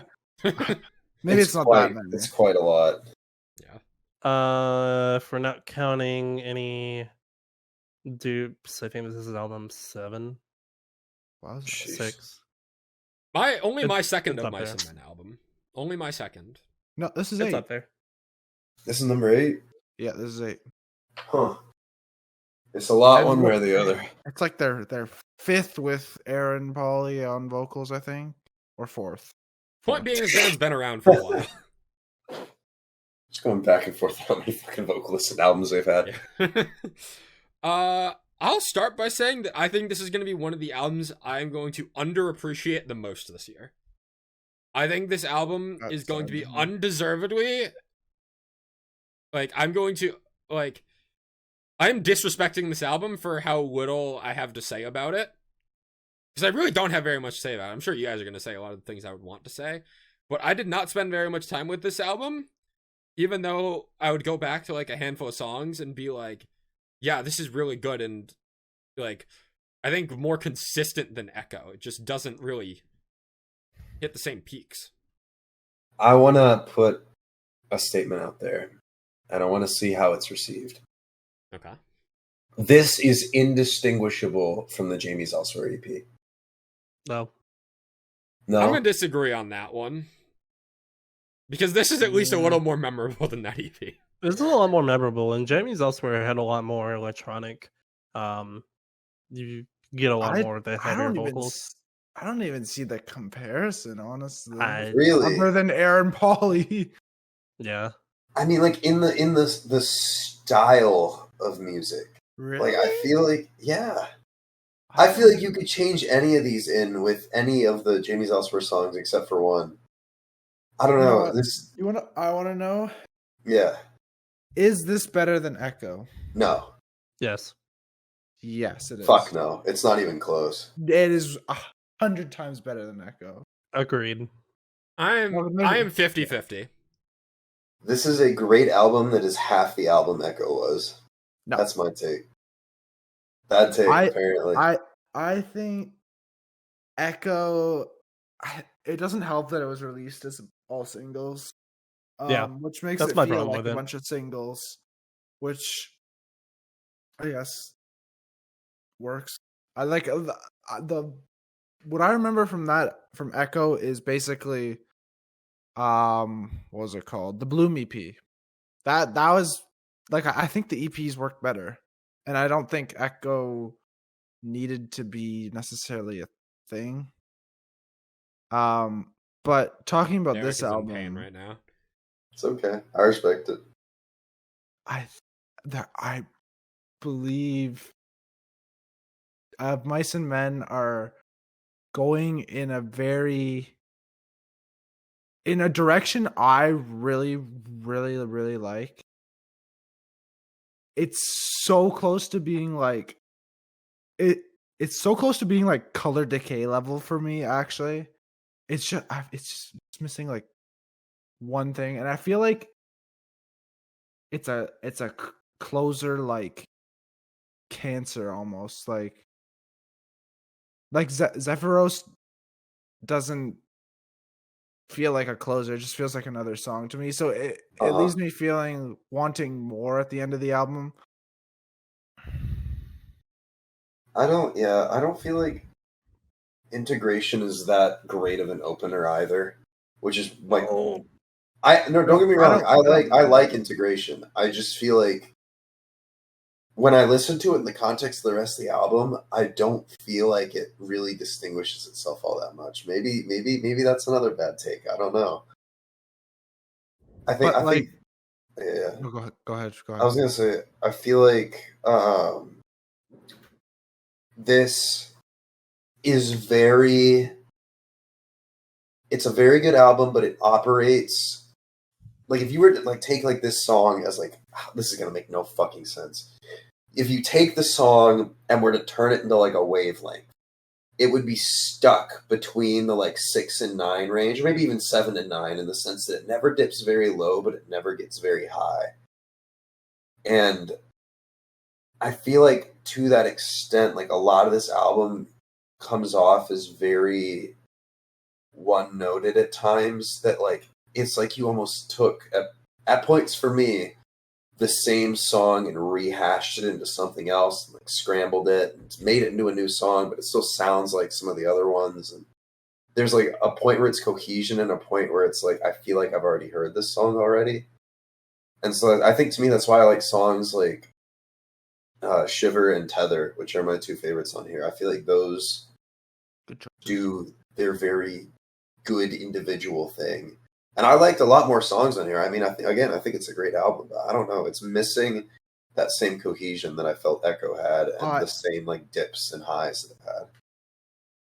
See, I feel like it has the cohesion, but it just doesn't. It can't finish. It's like, yeah. It's so close to being like a top 10 album of all time. I'm not even like joking here. Like it's. Everything flows so nicely together, but it just can't finish. And like lyrically, like this album is about like rebuilding yourself to what's the word I'm looking for?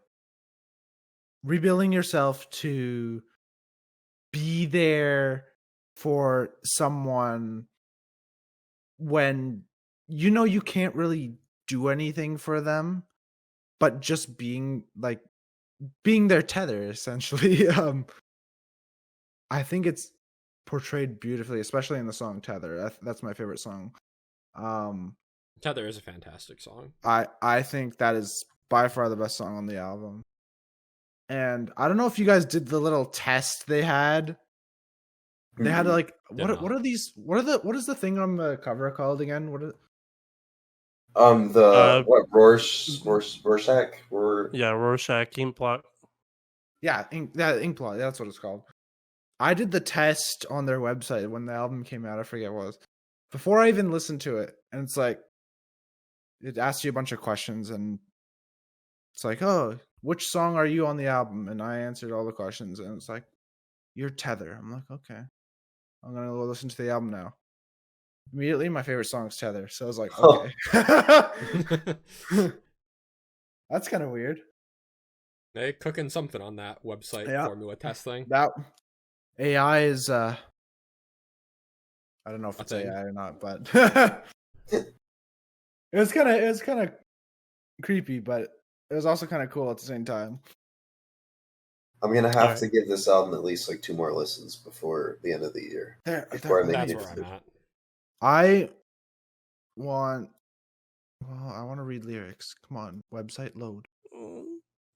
While you're pulling up the website, I need Justin to get my opinion in. This is about best album since Defy. I think this is their best album. I'll say their best album with Aaron on vocals. That's what I'll say. Aaron on vocals, I'll agree. Dare was mentioning a lot then. It was hard to kind of find a cohesion with this. That's how I felt with Echo, especially with Echo being like 3 or 4 different EPs with one single put in together. I liked this release structure a lot more. It gave me a lot of time to actually appreciate each of the singles as their own instead of them sitting for a while and then finally coming back to it.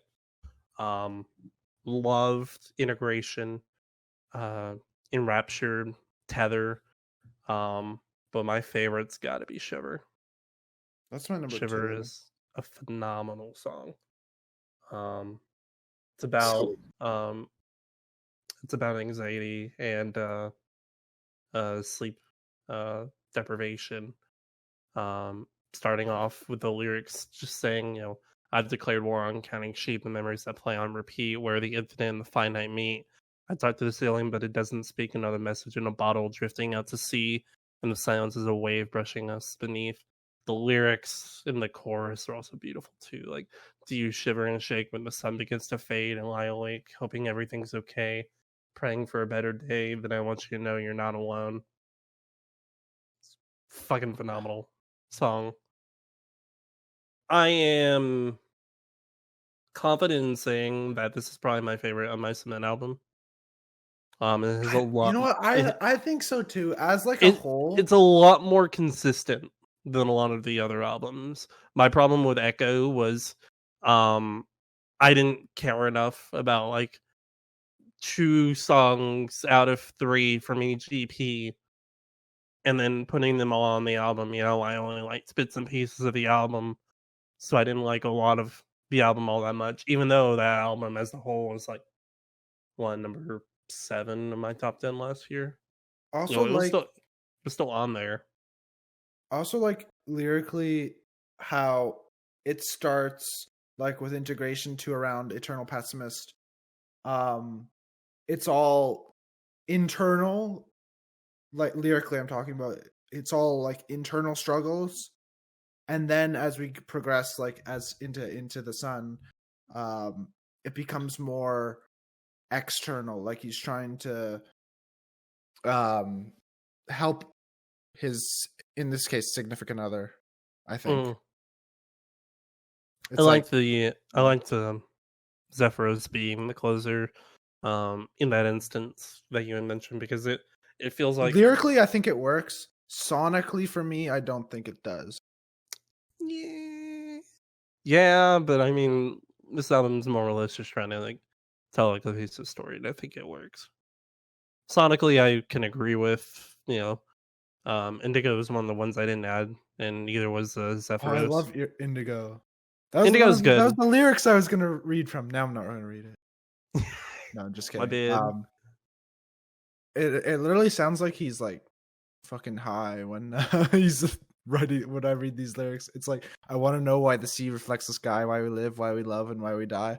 What a sunset looks from the other side. I want to know why the sea reflects the sky. I guess it's more or less just like questioning why, like status quo. And Yeah, things are I the way also they are. just love the imagery like it puts in your head. It reminds me a lot of what song is that on? I think it is Spiderhead from The Act by the Devil Wears Prada. The crazy imagery. Probably. Maybe. Pretty sure it's Spiderhead. Is that the closer? All this is saying, I think Mice Men are on the right game right now. As I said when we first started talking, I think this is one of the albums that I am disrespecting the most, or have disrespected the most this entire year. Because, like, realistically, this is a great album that I basically I added everything to my playlist and never went back to. Because, like, every time I would listen to it, it just never left a mark. I can't explain why. It just... Whereas at least with Echo, there were songs like Obsolete and Pulling Teeth that gave me something to want to go back to. The most that I really got with this album was Warpaint as the lead single, which is still my favorite song on here. Like, everything else on here is good. It just, to me, it all just kind of blends together and doesn't do much for me, which is a shame. I should like this a lot more than I do. I don't know. I also really love the artwork. I do like the artwork is a lot. pretty good. It's so cool. The color scheme for like this album and everything is just awesome. and like the color scheme, it fits with the album, kind of like Color Decay's album makes you feel as well. Honest, like album cover. I'm making a lot of comparisons here. Maybe that might be a hint. You got anything else to say about this album, or are we good to move on? I think it's time to move to the surface.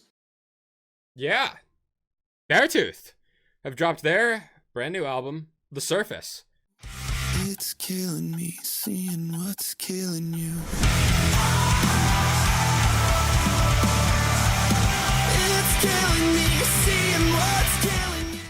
Which feels like it's a follow-up to their 2021 album, Below, where that one's like down in hell or whatever. This one's above the surface. Wow. Caleb Shomo has learned what happiness is. Meta. And I think Below, just straight up, I think Below is a far superior album. I don't think this album is bad by any means, but I was left a little underwhelmed with most of the non-singles. I think all of the best songs on here are the singles. Riptide, Doubt Me, The Better Me, and Might Love Myself. That streak of 4 songs, incredible. And then I think otherwise, like, What's Killing You is solid. My New Reality is solid. I Was Alive is a great closer, but Look the Other Way and What Are You Waiting For really didn't do too much for me. And The Surface as an opener is also kind of just fine. I don't feel like it's nearly as strong of an opener as Below was from their last album. All that being said, I'm very happy that Caleb Shomo has learned what positivity is, because he's making, when it's good, it hits. And I really don't think there's anything quite like this album out there right now. In a genre that's so oversaturated with depression and anxiety and negativity generally in the lyrics, this shines. You know? In Riptide, where it's like, I don't want to romanticize the Riptide type of thing. The Better Me, where it's like, just about, I want to be the better me, and just like keep improving on myself and realizing that I might love myself, and just, I can't think of another band that's lyrically, I mean, it's not the most groundbreaking lyricism. It's not the most complex thing you've ever heard, compared to like what we were just talking about with Of Mice and Men and how that all lyrically connects and through metaphors and whatnot. But I really don't think there's another band that's writing and delivering on positive thoughts and encouragement in the way that Beartooth is with this album. So as much as I don't love it as a whole in comparison to Blow, I'm really glad it exists, and I am absolutely taking the handful of songs that I really enjoy off of this album and running with it.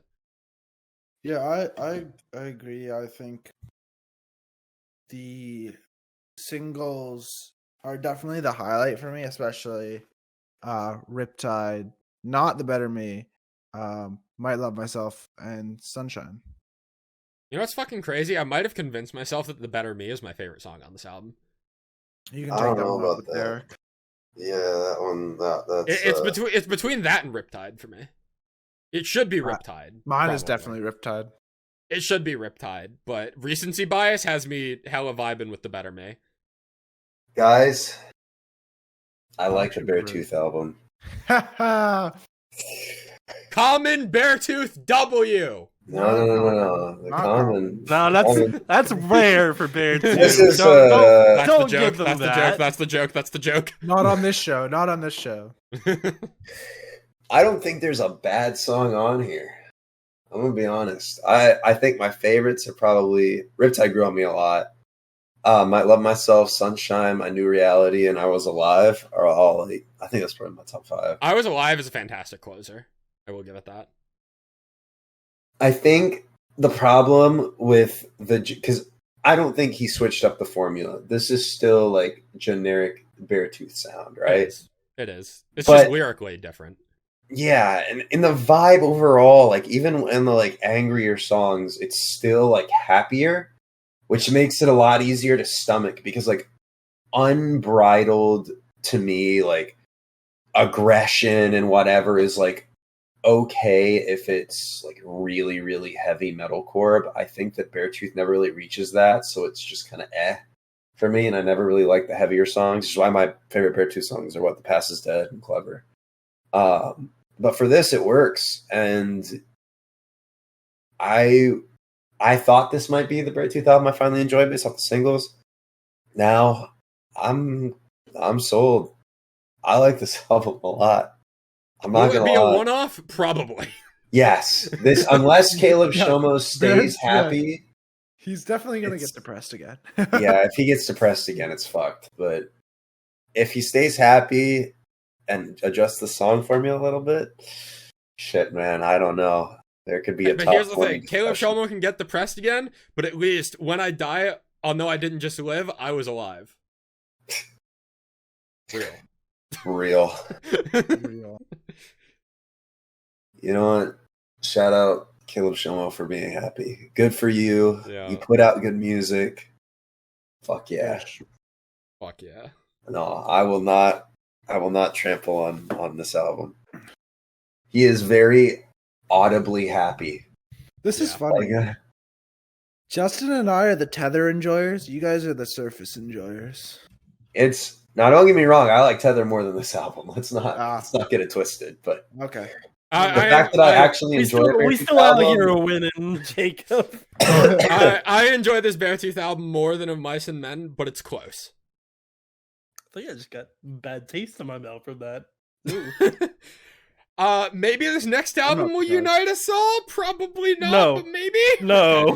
That was Let's move crazy. on anyway. Let's move on anyway. Catch Your Breath have dropped their debut album, Shame on Me. Why'd you have to push me away?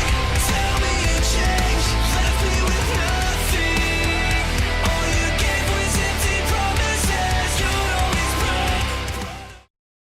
Shame on you, Jake. Shame on you. What the fuck did I do? I don't know. I just wanted to say it.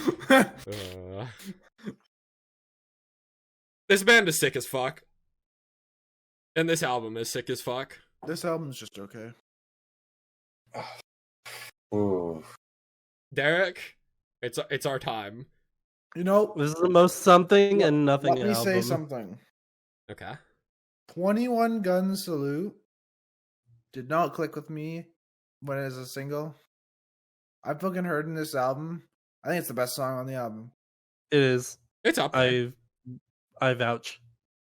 It's this for me. Justin and I are on and the same Di- wavelength today. Wait, we're just today, man. I don't know what it Yeah. is. I Is think Shame I on Me think I not was your thinking- favorite now, Justin? No, Damn. Well, especially congrats. as the closer. Fuck that. It's good. I don't understand how it being a closer can just take it from being a top 10 song of the year to not. I don't get it. Because it's just not. 21 Gun Salute is better. 21 Gun Salute, and then I get Dying on the Inside, Deadly, Mirror, Cold Light. IMO, Shame on Me being a closer, kind of hella killed this album for me. Yeah. That's such a shame. It was a single, right? So did you It was the listen to first it? single. It was the first single. That is. You know what? I don't have any memories of that song, so I'm not mad. But I would be mad if I was you. Yeah. I'm right there with you, Justin. This is not in the context of the album. It kind of works, but like sonically, and the fact that we've had like 2 fucking years with it. This is a Heaven and High all over again. It's worse. I can understand it being the closer being disappointing. I just can't understand like it completely changing your view of the song to not being an incredible song. Like, I'm not saying it's a bad fucking song. I'm saying there's other stuff on the album that's better than it. And I have a bad taste in my mouth. I have, bad vibes because it's the closer. I just can't. 2+ years. I just like, if I go into some of my favorite songs of last year, and let's say like, I don't know, let's take like a fucking that's a good example. Let's say, for example, if Bad Things by I Prevail, for whatever reason, was the closer off of True Power, right? That wouldn't change my opinion on it being one of like my favorite songs by I Prevail. Okay, but like, that's I Prevail, and I don't really care about I Prevail. That's not what I'm saying. Guys, none of this matters because You Should Know Why is the best song on the album. That's my take. You mean YSKW? Yeah. YSKW. That's one way to say it. I have another take. Okay. And maybe this is I'm good. This album discussion has turned into, let's talk about the album, to how many hot takes can we throw at one another. It is a very polarizing album. I think Dial Tone is a bottom 3 song on the album. Okay, that's an awful take. That's an awful take. I knew it. No, I'm with you. What the fuck? Yeah, let's go. No, I don't agree with that. It's oversaturated to hell. I for good reason. Oh shit. I don't know. Dial Tone is the best song on this album, and it's not close. I wouldn't say that either. I'm in the middle, guys. Don't hit me. I don't know. I'm thinking for me, and I hate to like talk to the negatives of the album, but like I feel like everything besides Mirror, Dial Tone, and Dying on the Inside is like really good. And then those 3 just kind of exist. You got guys. You know what this album needed? What did it need? I don't know what you're about to say. Good lord! Oh, I physically. I saw that coming. Come on, guys. Oh my gosh! I just had like a. You're dying on the inside, Derek. Are you dying on the inside from that one? All right. Yeah. It's like you see, I made the same sort of face that you make when a really heavy breakdown hits, but it wasn't like out of respect. It was like my face at the Knocked Loose show. Yeah. I'm gonna take off of what Jacob was trying to say. Let's actually talk about the album instead of just being hot takes at one another, right? Yes, I agree. So, No Evil is a bit of a weird opener, but I can forgive it for how strong every song on this album is. No Evil is a terrible opener. Yeah, it's one of the weakest songs on this album. I'll give it that, but I don't think it's awful. No, it's a terrible opener for this album because a lot of this album is a mix of the cleans and uncleans. No Evil being heavy uncleans, in my opinion, makes it terrible because you are starting off with not really a good answer to the album. It's like I would have been more okay with Shame on Me as an opener, because Shame on Me would have actually been a more clear indication of like what I would be getting out of this album. Whereas No Evil starting uncleans just brings me back to their songs before they got big, like Blood in the Water, Criminal, and Ricochet, where it was mostly uncleans, which I didn't like. I will say, I do think it, like, the singles make a lot of sense now hearing the full album, because it's very clear that the singles they chose are the most radio-friendly songs, other than No Evil. Because they saved, other than No Evil, they pretty much saved all the heaviest parts of this album for the album. And left, like, Dialtone's entirely clean. Savages is almost entirely clean. Mirror is entirely clean. 21 Gun Salute is almost entirely clean. Shame on Me is almost entirely clean. Like, the singles make sense as singles. I like how, I think something I thought was funny is that when Shame on Me dropped, we were like, oh, like at the very end, there were a little bit of uncleans in the back. We're like, oh shit, like I hope that maybe that's a glimpse of something in the future. And then the album starts off with No Evil, which just has a breakdown and all this other shit. And man, this is a very solid album. Just, I think these guys and Until I Wake are like the new, I mean, I know they like tour together or whatever, but like they're the future of like this kind of music. I think like this specific style, this metalcore leaning post-hardcore kind of thing, just phenomenal. Also, can we talk about the bleh on Cycles? Like that's my second favorite of the non-singles. I fucking love Cycles. Cycles is incredible. That's like bottom 3 for me. Yeah, well, that's expected, I feel like. You know? Yeah. Can I even say that Cycles is like one of the best metalcore songs I've heard all month, actually? I might be able to say that. What about Meet and Greet? Cannot say that. That's not allowed. But I'll let you say it anyway. You earned it. My favorite non-single, the one song we haven't touched on like at all yet, My Confessions, falling right in the middle.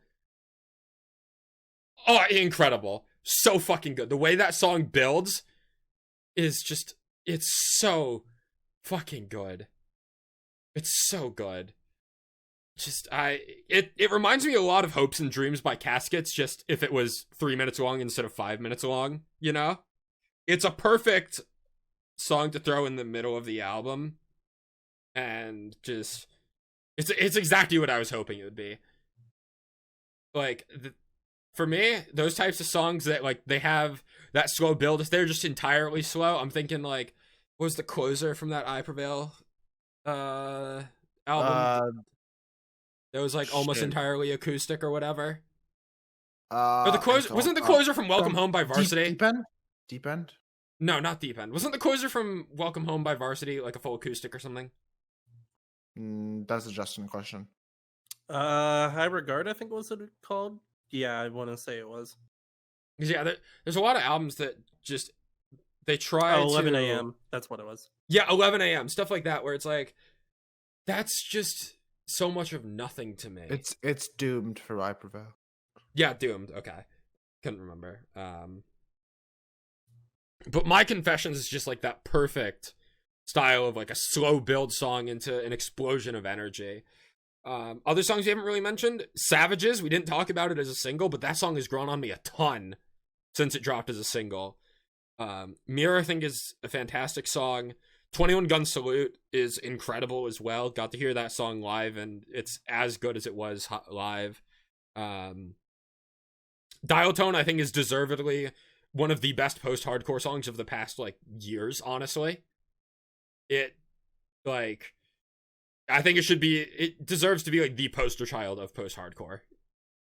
I wouldn't go that far. Nope. I think it's a good song. Nope. I don't think it's, like, revolutionary or anything, but I think it's alright. I've just heard it too much. To the point where I'm just kind of dead to That's it at fair. this point. Dialtone's just an undeniable banger for me. Maybe it's just that I heard Dialtone live twice, and just the way that the crowd lights up when that song starts playing is just like, that's a feeling that I don't think I am ever going to be able to let go of. It truly feels like I don't know, it's like a Just Pretend by Bad Omens to me. It's like on that caliber. This album, front to back, delivers on just about everything it set out to do. Yeah, there's a little bit of like, the expectations going into it are pretty jarring from what it actually ended up being. Shame on Me. I would have rather there be like a 14th song as a closer. You move Shame on Me somewhere else, or you have an opener that's more like fitting to generally picture what the album is going to sound like instead of No Evil, which sounds very different from the rest of this album. But when I listen to every song on here, I am thoroughly impressed. And this is one of the best debut albums I've heard all year. I would say one of the songs I've been spending this month was Dying on the Inside. I think Dying on the Inside is solid, for sure. I think Minus 21 Guns Food is probably my favorite off this album. I really like the chorus. Don't tell me that I'm fine. It's like it's all inside my mind. I need relief. Even if it's make believe, everything I try to hide keeps on eating me alive. So don't tell me that I'm fucking fine when I'm dying on the inside. Yep. I think that's probably gonna be my favorite. Again, I added Deadly, Mirror, and Cold Light from what I hadn't heard prior to the album. But overall, I don't know. This album could have done better. Man, such a shame. But it is what it is. The album's out. We made our opinions. A lot of conflict with this one. I'm in the middle. I think there's definitely highs, there's definitely lows. It's an okay album. I recommend listening to it. Let's move on then to our next album. I think we said enough. Justin, if I'm not mistaken, this is an album that you've been looking forward to a fair bit.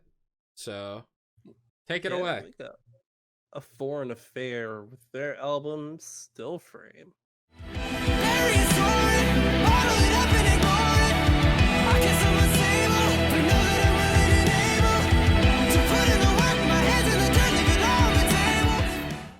This album was a lot better than I expected it to be, I'm gonna be real. I didn't really spend a lot of time with any of the singles because I was waiting for the album to really give this band a proper chance. And even the singles that I remember not really enjoying very much, I enjoyed. The only song I didn't like on here was Novocaine. Okay, I can see that. But it was also like a very slow kind of build up anyway. Yeah.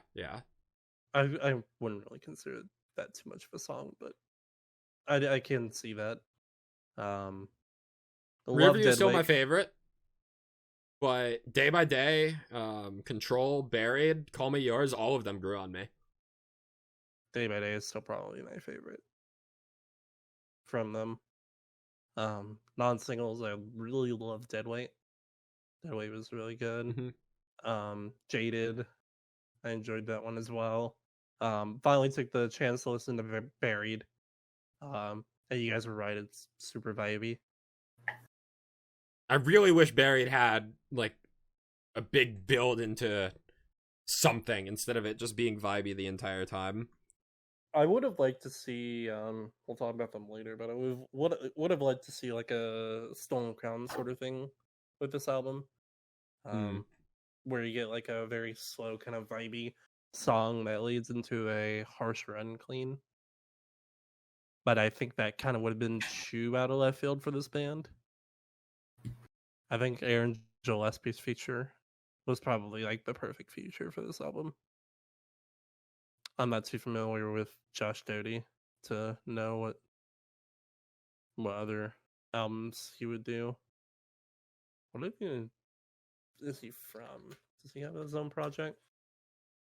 Cemetery Sun. That's who. Okay. That's where he's from. I was gonna say while you're looking that up, but you found that very fast. Losing the Memory is a fantastic closer. Of the new songs, that's definitely the one I spent the most time with. I spent a lot of time replaying the first 3 songs on this album and Losing the Memory. And I feel like it's also... I like it as a closer because Losing the Memory... The album title is Still Frame. And Losing the Memory ties into, like, without photographs, eventually things will just fade away. So, like, the idea of a still frame, like, a photo... keeping those memories in some capacity. I don't know. I feel like it's a loose tie into the album name and just ties everything together in a nice way. And it's also just a really solid song to wrap up the album. Yeah, a lot of the tracks on the album make sense now. Like Day by Day, Rearview, Control. It's all kind of like that, that picture still frame, kind of, trying to. If I had spent more time reminisce with and this everything. album, I would have loved to try and piece together that like picture frame metaphor a little more. Mhm. But losing the memory is really the only noticeable one for me. It definitely works.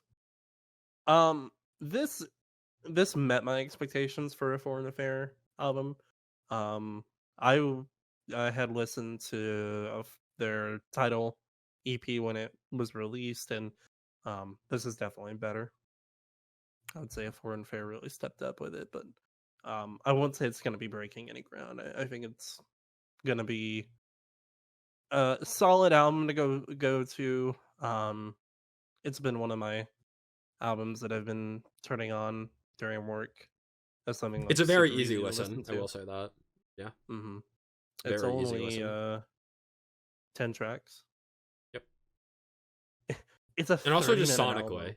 album. Sonically, it's What? it's like very easy on the ears. I didn't even know it was a 30-minute album. That's crazy. For 10 tracks. Yep. Good on them. I don't got too much more to say, so unless Justin or Jacob, if you have anything to add on this. No. No. Foreign Affair doing the Foreign Affair things. I think we have another controversial album up next. If I have my reads on you all right.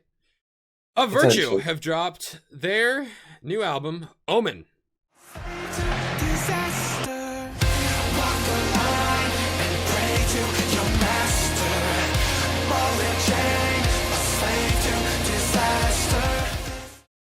Which came with only 3 new songs: the opener, the closer, and a song from the middle, which was the one featuring Roy Rodriguez. They saved the Roy Rodriguez feature for the album.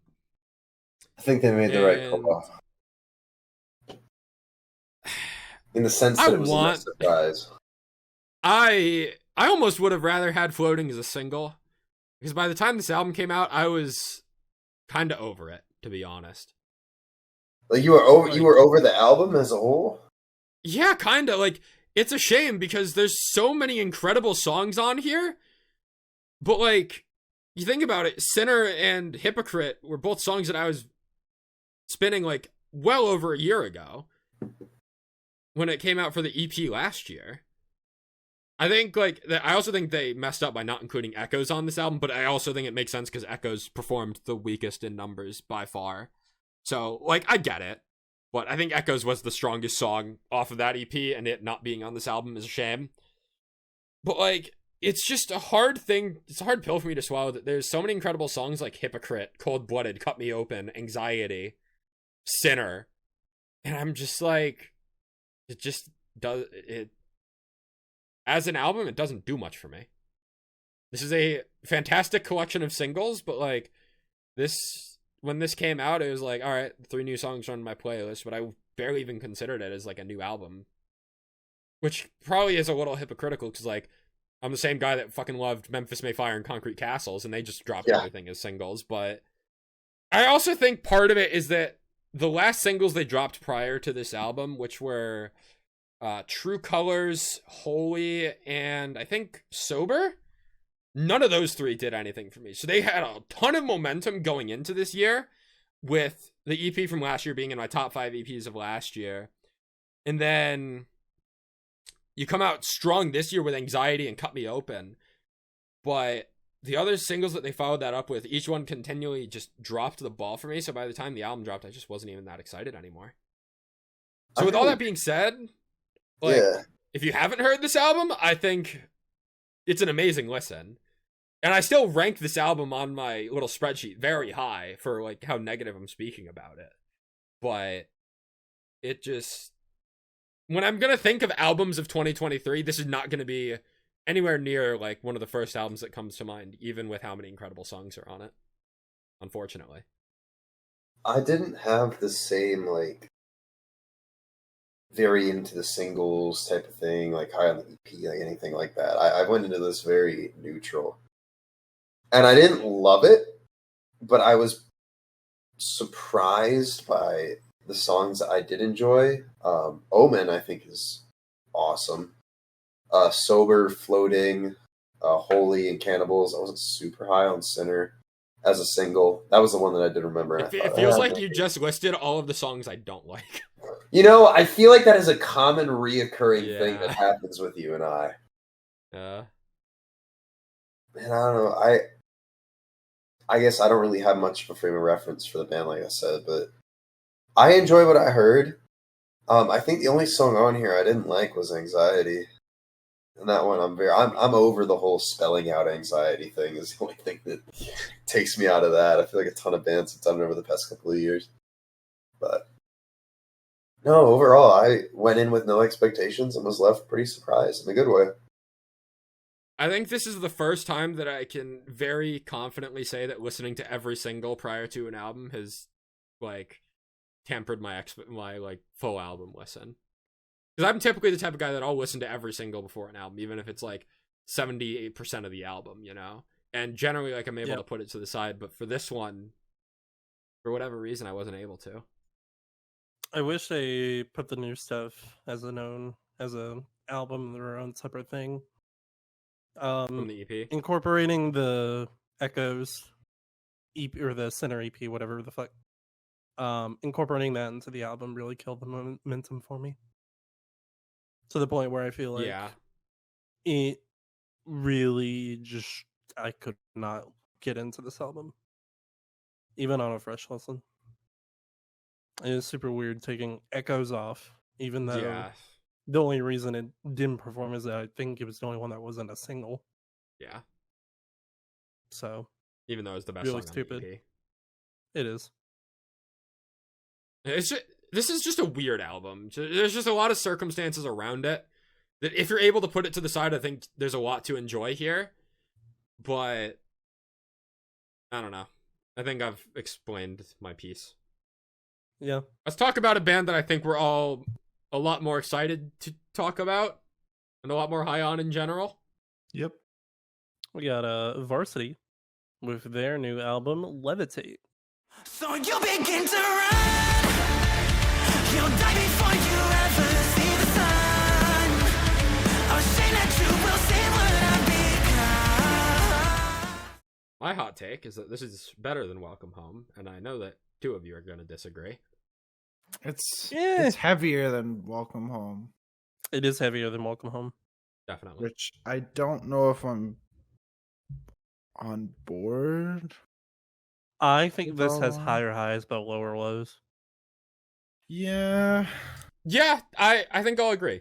Because this, well, I liked every song other than the closer off of Welcome Home, because it was like kind of just an acoustic closer, and those don't do anything for me. Black and Blue, featuring Monochromatic Black, is the first like actual VRSTY song that I have not enjoyed in a very long time. Yeah, that is the one VRSTY song that I'm gonna say is like probably my least favorite. Yeah, are we all in agreement here, Derek? Guys, I haven't listened to this. It's all right. And I wanted to be. I knew you guys had a lot of like different opinions on this based off the discussion I'd seen solely in the Discord. So I figured I would let me determine how quickly I listened to this afterwards. I had to pick and choose at the ones I hadn't already heard, and I thought that A Virtue would be the best. That and Beartooth would be the most interesting ones to do. Apparently, I made a bad judgment call. Should have listened to this instead of A Virtue. My bad. That's fair. Black and Blue is like the first song that I've heard in a while where I've loved the verses in this and love the instrumentation into it. The lyrics are great. It's the first song in a while that I've not liked the chorus or the feature. Yeah, I think it's super weird to say that about a VRSTY song. Sorry, what did you say, Jacob? I think the feature is just too much for me. That's my problem with it. I agree. I think it's too much for a VRSTY song. I think Andy Sizek's feature is probably the perfect like male clean / unclean vocalist for this type of album. Monochromatic Black was. Yes, while you're mentioning that Andy Sizek feature, Kill the Rich featuring Andy Sizek is my favorite song on this album by a decent margin, I would say. The chorus in that song is fucking insane. I think it's different for a VRSTY song. I like it, but it's not my favorite. It's my just favorite. the melody is so good. The vocal delivery from both Joey Tyler and Andy they just pair so well. My favorites from this are Doomed, Dangerous, which is really weird that it has a Thriller. References Thriller, yeah. Yeah, but that makes sense because King of Pop. That was basically a Michael Jackson. Every Varsity album needs a Inspired Michael song. Jackson reference somewhere. Look, sometimes it flips between fucking Bradley from Omarosa and Varsity, between which one of the two was reincarnated as Michael Jackson. I'm trying to still decide which one of the two. But no, like, dude is phenomenal. I think that's probably my favorite Varsity song now. I love the slow build from the first verse into the chorus, and it carries on through the entire track. Especially the lyrics, thoughts up and down roller coaster. That entire verse is phenomenal. Can You Love Me, which Joey Tyler said is probably his favorite song off the album. It's a phenomenal song. Levitate, I think, is a great title track. Yes. I think it's better than Welcome Home's title track. I'm inclined to agree because Levitate is one of my favorites on this album, and I don't really remember. Levitate's really good. Like the vocal delivery at the end of the chorus of "A diamond under pressure, I reverberate. I can show you how to transcend, how to levitate." I don't know if there is a vocalist in the scene that like. There's just a level of swagger and confidence that Joey Tyler has in his vocal delivery sometimes that is like unmatched, I feel like. Yeah. That vocal delivery was just unrivaled. Like Varsity isn't one of the biggest bands in the scene by any means, but I feel like Joey Tyler acts like Varsity is. And I respect the hell out of that. He is the most consistent vocalist, I will say, for a band that doesn't have as far of a reach as like a Bad Omens or Catch Your Breath. Several of these songs, I feel the fact that they're under 100,000 monthly listeners is kind of crazy. Is criminal. I'm going back to like Welcome Home and comparing songs off that. My favorite songs off Welcome Home were Lovesick, Hush, Welcome Home, Gravity, and I'm looking at Levitate, and I've got answers for those. Like Dangerous is my answer to Lovesick. Both title tracks kind of equal each other out. Doomed is my answer to Gravity. Like my highs for this album are really good, but I also think it having like my least favorite Varsity song and some songs that are in the middle of the album that I just don't really care for. Wide Awake, The Plug. Disrespect on The Plug. What a shame. It's got first single syndrome. I really didn't care for it when it dropped. I saved No Chill, but I don't really go back to that one that often. Same with Back to Back. I really enjoy Back to Back and No Chill. I really enjoyed the first three songs on this album just in general. I really enjoyed. Like, this album got off to a strong start in my opinion. Mm-hmm. I am a Fuck You Forever defender. That song's great. I will say this is a very consistent album. Minus Black and Blue. Black and Blue, yeah. Minus Black and Blue, this is a very consistent album. I definitely have my favorites. Fuck You Forever, The Plug, Kill the Rich, and then Powerless. I feel like we haven't touched on it all yet. Varsity brought on the female vocalist feature. And to no surprise, one of my favorites on this album. Lexi does a phenomenal job in the vocal delivery of the chorus, and then both of them singing the chorus together at the very end of the song is just fantastic. And lyrically, it's great as well. Nights like these when I'm all alone, I battle with the ghost of you living in my home. Now how can I defeat this every weakness? I've grown so much stronger than you think. I bet you believe I'm powerless. Just, again, I feel like Joey Tyler knows how to write with some confidence. I'm gonna I'm surprised reference he back to hasn't- like with Beartooth and like the whole negativity and like anxiety, depression, lyricism versus the surface and like how positive and uplifting that album is. VRSTY is somewhere in between, where it's like not always negative. Like, yeah, there's hints of negativity, but then there's also a level of confidence that leans into that positive energy, where it's not outright like, yeah, you can do it. It's like, as I said, like I feel like swagger and confidence are like the best words to describe this band. Like, I can't think of another band that I would describe more with those two words. I don't know. I think Joey Tyler's on something. And when you can go year after year and drop a 14 and then 15 track album, like he's on something. I guess on that note, for being as long of an album as it is, it did not like it felt long, but it didn't feel like it dragged on. Mm-mm. All of the tracks never broke 4 minutes, except the way it is.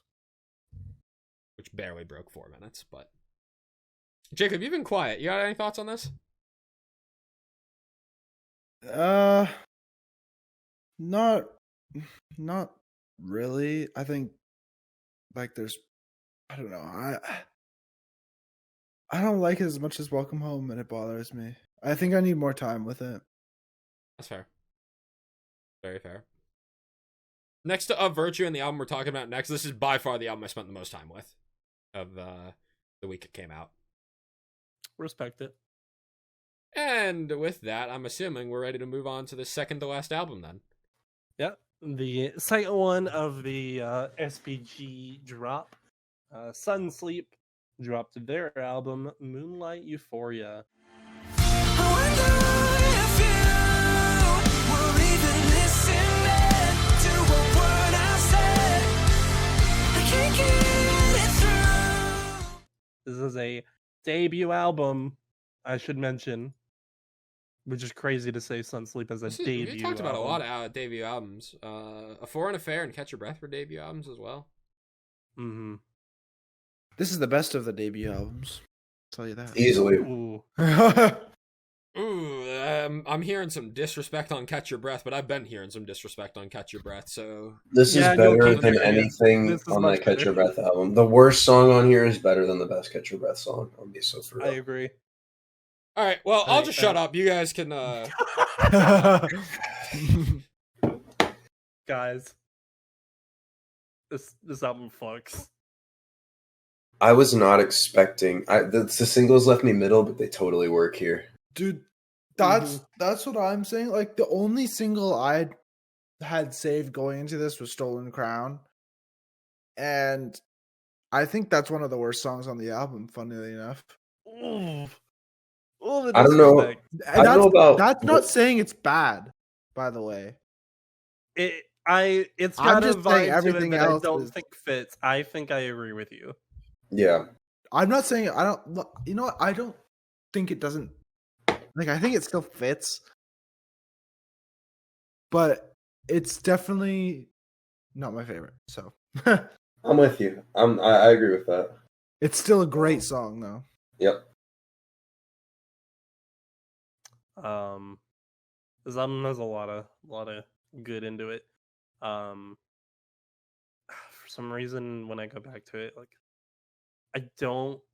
It's hard for me to get into the descent from Live Again to Rain, and like that's probably the stint I've played the most of the album, just trying to get into it.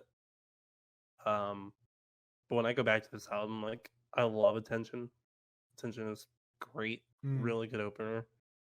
But Pressure, man. Pressure's so good. Pressure is Yeah, really good. Pressure reminds me of Nothing But Thieves. That's a good comparison. I remember you said that, and I went and listened to it. Like, yeah. I don't listen to the band, but Did I say that? Did I Yeah. type it in the chat? You either mentioned it in call or You- typed you in said chat. something But you about it, said yeah. it before, yeah. Time to search this up. I don't remember I didn't. hearing that. The first time I heard Pressure, I thought it was going to go into like some sort of breakdown, and it didn't. And I was like, "What the fuck? Like this was just one I big did say tease. that. Like I'm confused." It did say that. What was But that? more times, yeah, right. It's been half baked. Dude, I don't know. The more I listen to Pressure in this album, it's just like everything clicks together perfectly. Pressure when it doesn't go into breakdown, but instead drops all of the instruments and just Mhm. goes like just the drum beats. Phenomenal. Loved it. Absolutely. Johnny Craig's feature in this album was great. Better Off is a great song. I remember being so surprised by that because it wasn't a listed feature at the time. So all of a sudden, Johnny Craig popped up in the middle of track 10. And I was like, "What the fuck?" See, I knew about it because they posted it on the track list, but it was Spotify wasn't updated for some reason, so it was like super weird. I'm so mad that I can't go to the show tomorrow. You have I'm to tell me how it excited is. for it. I will. Devin put up the track list. It's on the Don't tell me that. Fuck. it's I on have to go the look for it. thing. Their Instagram. No, it's on the Okay. Spotify. If you go to Spotify, Oh, it's a shit. playlist. Oh no, Uh, I'm scared. Yeah, it's got Noon Sensations, Hello Goodbye, Stop. Medication, Stop. Thicker Skin, This is too Rain- much to handle. Rain from the album's there. Oh, Haze and Dive. Yeah, Dude, this set list is perfect. I'm gonna. I'm Oh. So I'm super excited. this is like my first exposure. Like this album is my first exposure to Mhm. this band or artist. Is it just him now? Is it? No, it's a band. It's No, Devin. it's a Devin Morris is the five-piece. vocalist, but it's a Okay. 5-piece. And yeah, I'm blown away. Yeah, They don't have I- a single bad song as far as I'm concerned. they never do.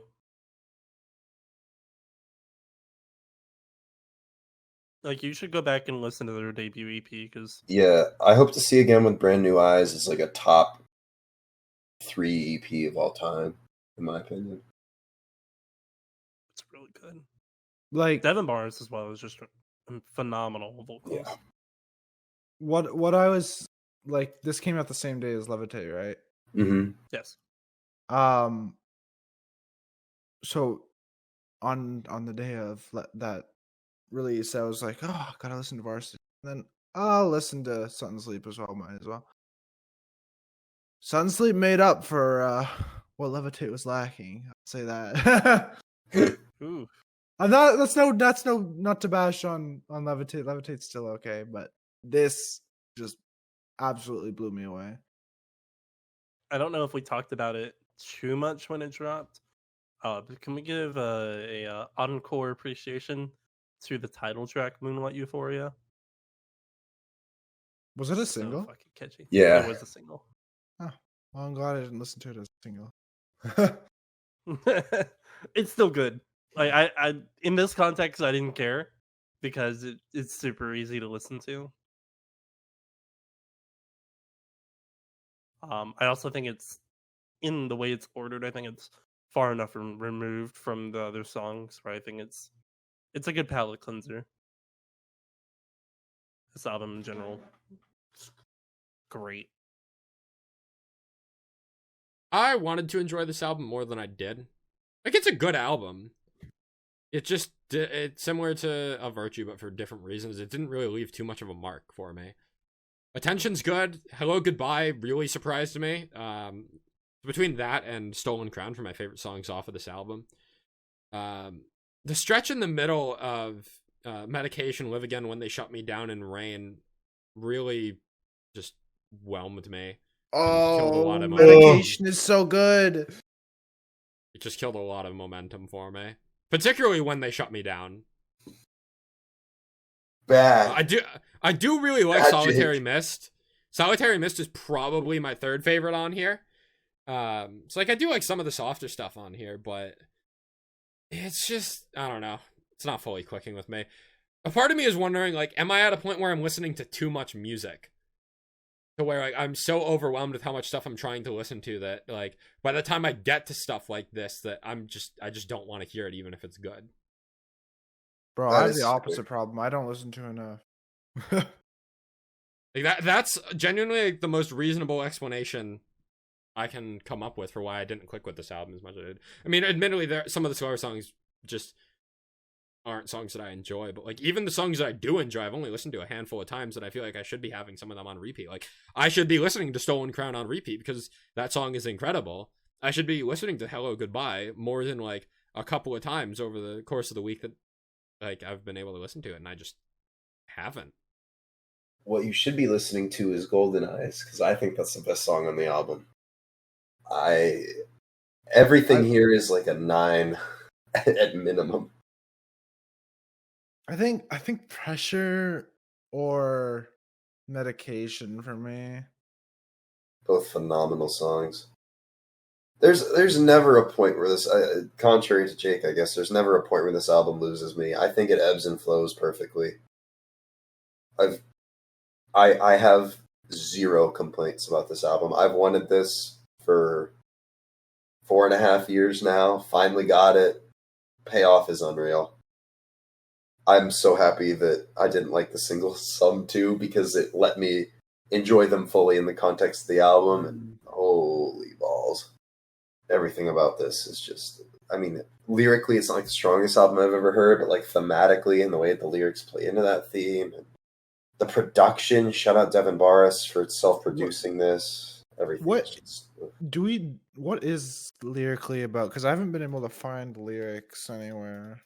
So as far as I've been able to discern, it's about navigating the most fluctuating parts of life in terms of like coming to terms with like why you're here, and like what impact you have on the world, like toxic relationships, like the ups and downs of a relationship, the ups and downs of your own internal struggle. Like it's all this varied ebb and flow of things that ends with Moonlight Euphoria, which I feel like is sort of a blissful release from all of that uncertainty.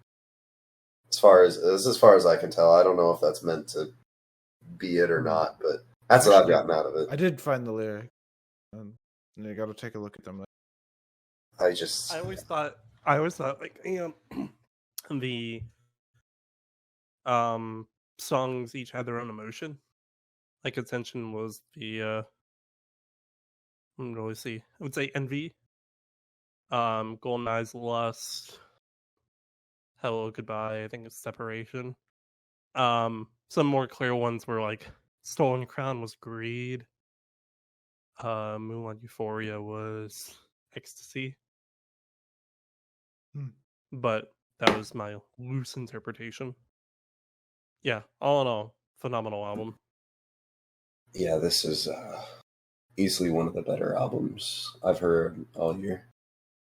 No sense hiding that for end of year. Well, sorry, I didn't hear you. Oh yeah. Nah, he's just saying we'll talk about it again. Maybe. Potential. Maybe. Potential. We got one more album. This last album is called I Wanted to Force Jake to Listen to This Because I Think He'd Like It. I did not. You fuck! Wait, did you not listen to it or not like it? I didn't listen to it. Oh, Dang it. It sounds like you're the only one who listened to it, Derek. Alright, so then I gotta sell Jake on it. Hollow Front have dropped their newest album, The Fear of Letting Go.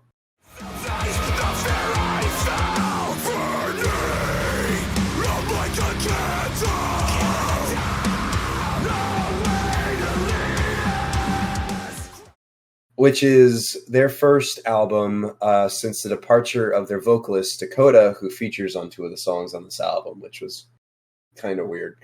It works really well, and I'm glad they did it. And I also really appreciate that, like, the fear of letting go is, like, being afraid to move forward, and that the band is showing that they're able to move forward, and the closing track, Letting Go, is, like, the last part of this section of the band. They got the old vocalist to feature on it, and now they can fully like move forward. I thought that was a really cool motif. I can respect that, yeah. I didn't know what to think coming into this because I didn't hear any of the singles for this. Because I had honestly written off I'd written off the band after Dakota left, and I didn't think they would continue anymore, and I kind of convinced myself that what they would do afterwards would be like not worth listening to, and like maybe I'd give it a chance, whatever. So I did, and I don't know who they have doing vocals. I don't know like if they've got a like one of the previous band members is doing it, if they got new vocalists. Like I think it's just a 2-piece right now. Maybe I'm tripping. I don't know. I don't have the Hollow Front lore on deck, but whoever's filling in is doing a very good job of it. And this ended up being a really across the board solid, like light metalcore album, I guess I'll call it. There were a lot of electronics on here, which I wasn't expecting. Not like any like big like electronic breakdowns or anything like that, but accompanying a lot of the guitars, everything were very well placed electronics, sort of in the same vein as a cyber hex, but maybe not as prominent.